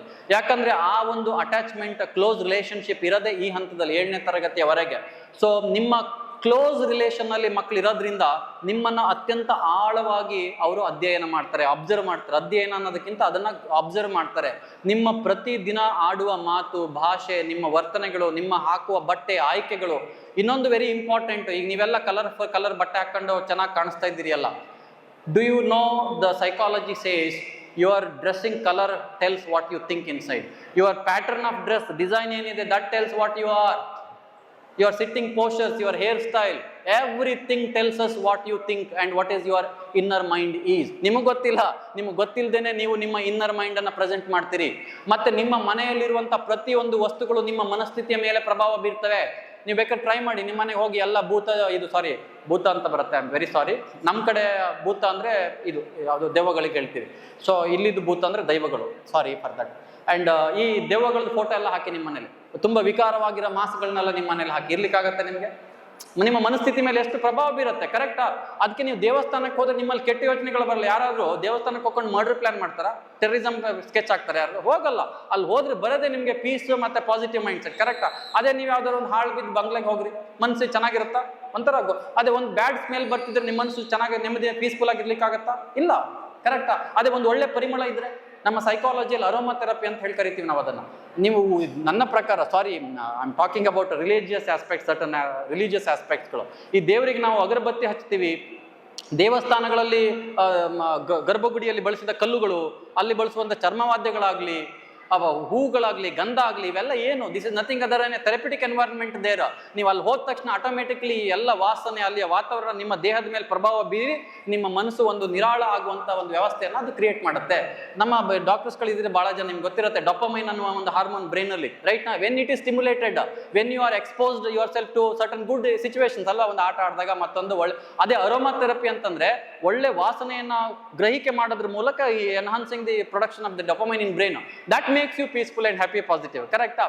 ಸೊ ದೇವಸ್ಥಾನದಲ್ಲಿ ನೀವು ಹೋದಾಗ ಈ ಚಟುವಟಿಕೆ ನಡೆಯೋದ್ರಿಂದ ನಿಮ್ಮಲ್ಲಿ ಒಳ್ಳೆ ಮನಸ್ಥಿತಿ ಬರುತ್ತೆ. ನಿಮ್ಮ ಮನೆಯಲ್ಲೂ ಇಂಥದ್ದೇ ವಾತಾವರಣ ಇದ್ರೆ ಸಂಜೆ ಆದ್ಮೇಲೆ ಒಂದು ಒಳ್ಳೆ ಅಗರಬತ್ತಿ ಹಚ್ಚಿರಿ, ನಿಮ್ಮ ಮನೆಯಲ್ಲಿ ಒಂದು ಒಳ್ಳೆ ಬೆಳಕಿರ್ಲಿ, ಮನೆ ಗೋಡೆ ತುಂಬಾ ಮನಸ್ಸನ್ನ ಒಳ್ಳೆ ರೀತಿಯಲ್ಲಿ ಪ್ಯೂರಿಫೈ ಮಾಡುವಂತ ಚಿತ್ರಗಳಿರ್ಲಿ, ಮೂರ್ತಿಗಳು ಅಥವಾ ಯಾವ್ಯಾವ್ದು ಫ್ಲವರ್ ಪಾಟ್ಸ್ಗಳಿರ್ಲಿ. ಇಂತಹ ಅರೇಂಜ್ಮೆಂಟ್ ವೆರಿ ಇಂಪಾರ್ಟೆಂಟ್. ಮಟೀರಿಯಲ್ಸ್ ನಿಮ್ಮ ಮನೆಯ ಗೋಡೆಗೆ ಬಡಿಯುವಂತ ಬಣ್ಣದಿಂದ ಹಿಡಿದು ಪ್ರತಿಯೊಂದು ನಿಮ್ಮ ಮನಸ್ಸಿನ ಮೇಲೆ ಪ್ರಭಾವ ಬೀರುತ್ತೆ. ನಿಮ್ಮ peaceful mind depends on the environment and infrastructural facilities that you have in your home. So ಅದನ್ನ ಗಮನದಲ್ಲಿಟ್ಟು ನೀವು ಕಾಳಜಿಯಿಂದ ಮಾಡಿ ನಿಮ್ಮ ಮಕ್ಕಳನ್ನ ಅಂಥ ವಾತಾವರಣದಲ್ಲಿ ಬಿಟ್ಟಾಗ ಆಟೋಮೆಟಿಕ್ಲಿ ಅವ್ರ ಮನಸ್ಸು ಕೂಡ ಒಳ್ಳೆ ರೀತಿಯಲ್ಲಿ ಇರಲಿಕ್ಕೆ ಸಾಧ್ಯ ಇದೆ. ಅದ್ರ ಜೊತೆಗೆ ನಾನು ಆಲ್ರೆಡಿ ಹೇಳ್ದಂಗೆ ಅಪ್ಪ ಅಮ್ಮಂದಿರ ಸಂಬಂಧ, ಅವರ ವರ್ತನೆಗಳು, ಅವರ ನಡುವಿನ ಬಾಂಧವ್ಯ ಮತ್ತೆ ರಿಲೇಶನ್ಶಿಪ್, ಐ ಡೋಂಟ್ ನೋ ನಾವೇನು 200 ವರ್ಷ 300 ವರ್ಷ ಬದುಕ್ತೀವಿ ಅನ್ನೋ ನಮ್ಗೆ ಗೊತ್ತಿಲ್ಲ. ನಮ್ಮಲ್ಲಿ ಏನು ಕಿತ್ತಾಟಗಳು, ಜಗಳಗಳು, ಮತ್ತೊಂದು ಮುಗಿದೊಂದು ಇರೋದೇ 60 ವರ್ಷ, ಅದು ಗ್ಯಾರಂಟಿ ಇಲ್ಲ. ಇದ್ದಷ್ಟು ದಿನ ನೆಮ್ಮದಿಯಾಗಿ ಕಟ್ಕೊಂಡವ್ರ ಜೊತೆ ಬದುಕೋದು ಬಿಟ್ಟು, correct, I am very unfortunate and very sad to tell you that I know you are very great and lovely couples and maintain a good relationship, be together forever, be a example for your child first of all. ಆಮೇಲೆ ನೀವು ಮಕ್ಕಳನ್ನ ಹೆಂಗೆ ಸಮಾಜಕ್ಕೆ ಕೊಡ್ಲಿಕ್ಕಾಗತ್ತೆ ಒಳ್ಳೆಯವ್ರನ್ನಾಗಿ, ನಿಮ್ಮಲ್ಲೇ ಒಳ್ಳೆ ಬಾಂಧವ್ಯ ಇಲ್ಲ ಅಂತಂದ್ರೆ I recommend and I request all of you to purify and filter and reshape, modify your relationship into more amazing, lovely, fruitful and happiest and positive relationship. ಗಂಡ ಹೆಂಡತಿ ನಿಮ್ಮನ್ನ ನೀವು ಹೊಸದಾಗಿ ಪ್ರೀತಿ ಮಾಡ್ಲಿಕ್ಕೆ ಸಹ once again fall in love with each other, I tell you. ನೀವು love at first sight ಇಂದ start ಮಾಡ್ರಿ, ಮತ್ತೊಂದ್ಸರಿ ವೀಕೆಂಡಿಗೆ ಪಿಕ್ನಿಕ್ ಹೋಗಿ ಮಕ್ಕಳನ್ನ ಕರ್ಕೊಂಡು ಹೋಗ್ರಿ, ಪ್ರಪೋಸ್ ಮಾಡ್ರಿ, ಫ್ಲವರ್ ತಂದ್ಕೊಡ್ರಿ ಈಗ ಹೆಂಡತಿಯರಿಗೆ, ಹೆಂಡತಿ ಗಂಡಂಗೆ ಹೊಸ ಸ್ವೀಟ್ ಮಾಡ್ರಿ, ಅವ್ರ ಬರ್ಡೇನ ಆಚರಣೆ ಮಾಡ್ರಿ. ನಾವು ಎಷ್ಟರ ಮಟ್ಟಿಗೆ ಬಿಸಿ ಆಗ್ಬಿಟ್ಟಿದೀವಿ ಅಂದ್ರೆ ನಮ್ಮ ಬರ್ಡೇನ ನಮ್ಗೆ ನೆನಪಿರಲ್ಲ, ಹೆಂಡತಿ ಬರ್ಡೇನ ಹೆಂಡತಿನೇ ಫೋನ್ ಮಾಡಿ ನೆನ್ಪು ಮಾಡೋಂಥ ಪರಿಸ್ಥಿತಿ. ನೆನಪಿದೆ ಏನ್ರಿ ಇವತ್ತು ಏನ್ ದಿನ ಅಂತೇಳಿ ಅನ್ನೋ ಪರಿಸ್ಥಿತಿ ಇವತ್ತು ನಮಗೆಲ್ಲ ಬಂದಿದೆ, ಕರೆಕ್ಟಾ? ಹಂಗಾಗಬಾರ್ದು. ಹಾಗಾಗಿ ದುಡಿಮೆ ಮತ್ತೆ ಎಲ್ಲವೂ ಹೊರಗೆ, ಅದಕ್ಕಿಂತ ಮೊದಲು ಮನಸ್ಸು, ಭಾವನೆಗಳು, ಪ್ರೀತಿ, ಕುಟುಂಬ, ಮಕ್ಕಳು ಇದೊಂದು ಚೆನ್ನಾಗಿದ್ರೆ ಜಗತ್ತಿನಲ್ಲಿ ಇನ್ನೇನು ಯಾವ ಪಾಲಕರಿಗೂ ಬೇಡ ಅನ್ನೋದು ನಮ್ಮ ನಿರೀಕ್ಷೆ. ನಿಮ್ಮ ಮನಸ್ಸಿನಲ್ಲಿ ಈಗ ಬಂದಿರ್ಬೋದು, ನಮ್ದೆಲ್ಲ ಏನಾಯ್ತು ಮುಗಿತೀನಿ, ಮಕ್ಕಳಿಗೆ ಒಂದು ಒಳ್ಳೆ ಎಜುಕೇಶನ್ ಕೊಡ್ತಾರೆ, ಕರೆಕ್ಟಾ? ಮಕ್ಕಳಿಗೆ ಒಳ್ಳೆ ಎಜುಕೇಶನ್ ಕೊಡ್ಸ್ಬೇಕಂದ್ರೆ ನೀವೇ ಫಸ್ಟ್ ನೆಮ್ಮದಿಯಾಗಿರ್ಬೇಕಲ್ಲ, ಅದೇ ಇಲ್ಲ ಅಂದ್ರೆ ಮಕ್ಕಳಿಗೆ ಏನು ಕೊಡ್ಲಿಕ್ಕೆ ಸಾಧ್ಯ ಇದೆ? ಹಾಗಾಗಿ ನಿಮ್ಮನ್ನೇ ನೀವು ಪ್ಯೂರಿಫೈ ಮಾಡೋದ್ರ ಮೂಲಕ ನಿಮ್ಮ ಮಕ್ಕಳ ಪ್ಯೂರಿಫಿಕೇಶನ್ ಅನ್ನು ಆರಂಭ ಮಾಡಿ, ಆ ಮೂಲಕ ಮಕ್ಕಳಿಗೆ ಒಂದು ಒಳ್ಳೆ ಶಿಕ್ಷಣ ಕೊಟ್ಟು ಸಮಾಜಕ್ಕೆ ಮೌಲ್ಯಯುತ ವ್ಯಕ್ತಿಗಳನ್ನಾಗಿ ಕೊಡ್ಲಿಕ್ಕೆ ಸಾಧ್ಯ ಇದೆ. ನಿಮ್ಮ ಸಹಕಾರ ಇಲ್ಲದೆ ಇದ್ರೆ ಶಿಕ್ಷಣ ಸಂಸ್ಥೆಯಿಂದ ಯಾವ ಕೆಲಸವನ್ನು ಮಾಡ್ಲಿಕ್ಕಾಗಲ್ಲ. ನಮ್ಮ ಶಿಕ್ಷಕರು, ಪ್ರಾಂಶುಪಾಲರು, ಇಲ್ಲೇ ವ್ಯವಸ್ಥೆಗಳು ವ್ಯಕ್ತಿತ್ವಗಳನ್ನ ನಿರ್ಮಾಣ ಮಾಡ್ಲಿಕ್ಕೆ ಆಗಲ್ಲ. ಒಂದು ಅವಕಾಶವನ್ನು ನಾವು ಕಟ್ಕೊಡ್ಬೋದು ಅಷ್ಟೇ. ಹಾಗಾಗಿ ನಮ್ಮಲ್ಲೂ ಕೊಡುವ ಅಪ್ಪು ತಪ್ಪುಗಳು ಆಗುವಂತ ಸಾಧ್ಯತೆ ಇದೆ. ನಮ್ಮಲ್ಲೂ ನಾವೆಲ್ಲರೂ 100% ಪರ್ಫೆಕ್ಟ್ ಅಲ್ಲ. ನಾನು ಇಲ್ಲಿ ನಿಂತ್ಕೊಂಡು ಭಾಷಣ ಬಿಗಿಯೋದು ಈಸಿ, ಆದ್ರೆ ಅದು ರಿಯಾಲಿಟಿಗೆ ಬಂದಾಗ ನಿಮ್ಮ ಕುಟುಂಬದಲ್ಲಿರುವಂಥ ಸಮಸ್ಯೆಗಳೇನು ಅಂತ ಅರ್ಥ ಮಾಡ್ಕೊಳ್ಳುವ ಎಬಿಲಿಟಿ ನಮಗಿದೆ. ಅದೆಲ್ಲವನ್ನ ಹೊರತಾಗಿ ಸಾಧ್ಯ ಆದಷ್ಟರ ಮಟ್ಟಿಗೆ ನಾವೆಲ್ಲ ಪ್ರಯತ್ನ ಪಟ್ಟು ಮಕ್ಕಳ ಒಳ್ಳೆ ಭವಿಷ್ಯತ್ತಿನ ನಿರ್ಮಾಣದಲ್ಲಿ ಪ್ರಯತ್ನ ಪಡೋಣ ಅಂತ ಹೇಳ್ತೀನಿ. If you have any problem regarding your children, kindly approach principal sir, teachers or me. I am always available in this campus. ನನ್ನನ್ನದು ಕೂಡ ಬಂದು ಮಾತನಾಡ್ಲಿಕ್ಕೆ ನಿಮ್ಗೆ ಅವಕಾಶ ಇದೆ. ಕಾಲ್ ಮಾಡಿ ಟೀಚರ್ಸಿಗೆ ಮಾಹಿತಿ ಕೊಡಿ. ನಮ್ಮ ಕೈಲಾದ ಪ್ರಯತ್ನಗಳನ್ನ ನಾವು ಮಾಡಿ, early identification is better than treatment ಅಂತ ಹೇಳ್ತಾರಲ್ಲ, ಹಾಗೆ ಆದಷ್ಟು ಪ್ರಯತ್ನ ಪಟ್ಟು ಮಕ್ಕಳಿಗೆ ಒಂದು ಒಳ್ಳೆ ಸಹಕಾರ ಕೊಡುವಂಥ ದೃಷ್ಟಿಕೋನದಲ್ಲಿ ನಾವು ಕೆಲಸ ಮಾಡ್ಲಿಕ್ಕೆ ಸಾಧ್ಯ ಇದೆ. I respect whoever have come here on time. I also respect whoever come at least if not on time. And I also respect whoever couldn't attend today. But I encourage and recommend all of you, from next time, on time, I want all of you be present here. Though you miss your breakfast, no problem. Because this time is very, very important in terms of giving good education for your children. Classroom ಅಲ್ಲಿ ನಡೆಯೋದು ಬೇರೆ, ಅದು ನಡೆಯುತ್ತೆ, but ಇಲ್ಲಿ ನಡೆಯೋದು ಪ್ರತಿ ಬಾರಿ ನಡೆಯಲ್ಲ. ಹಾಗಾಗಿ thank you so much for your present and patient listening to me. I hope I tried my best to give you some ideas. I am very sorry and excuse me if I am wrong and adding something in between. It was not with the intention to hurt anybody. It's a general talk. I know you all are very respected and you are doing very well for your children. But if required some corrections you can bring. Thank you so much for this opportunity to principal, teachers and all the members, families here. If you have any question you can ask me. 2 minutes I think I can address. If not, we will proceed with the next program. Thank you.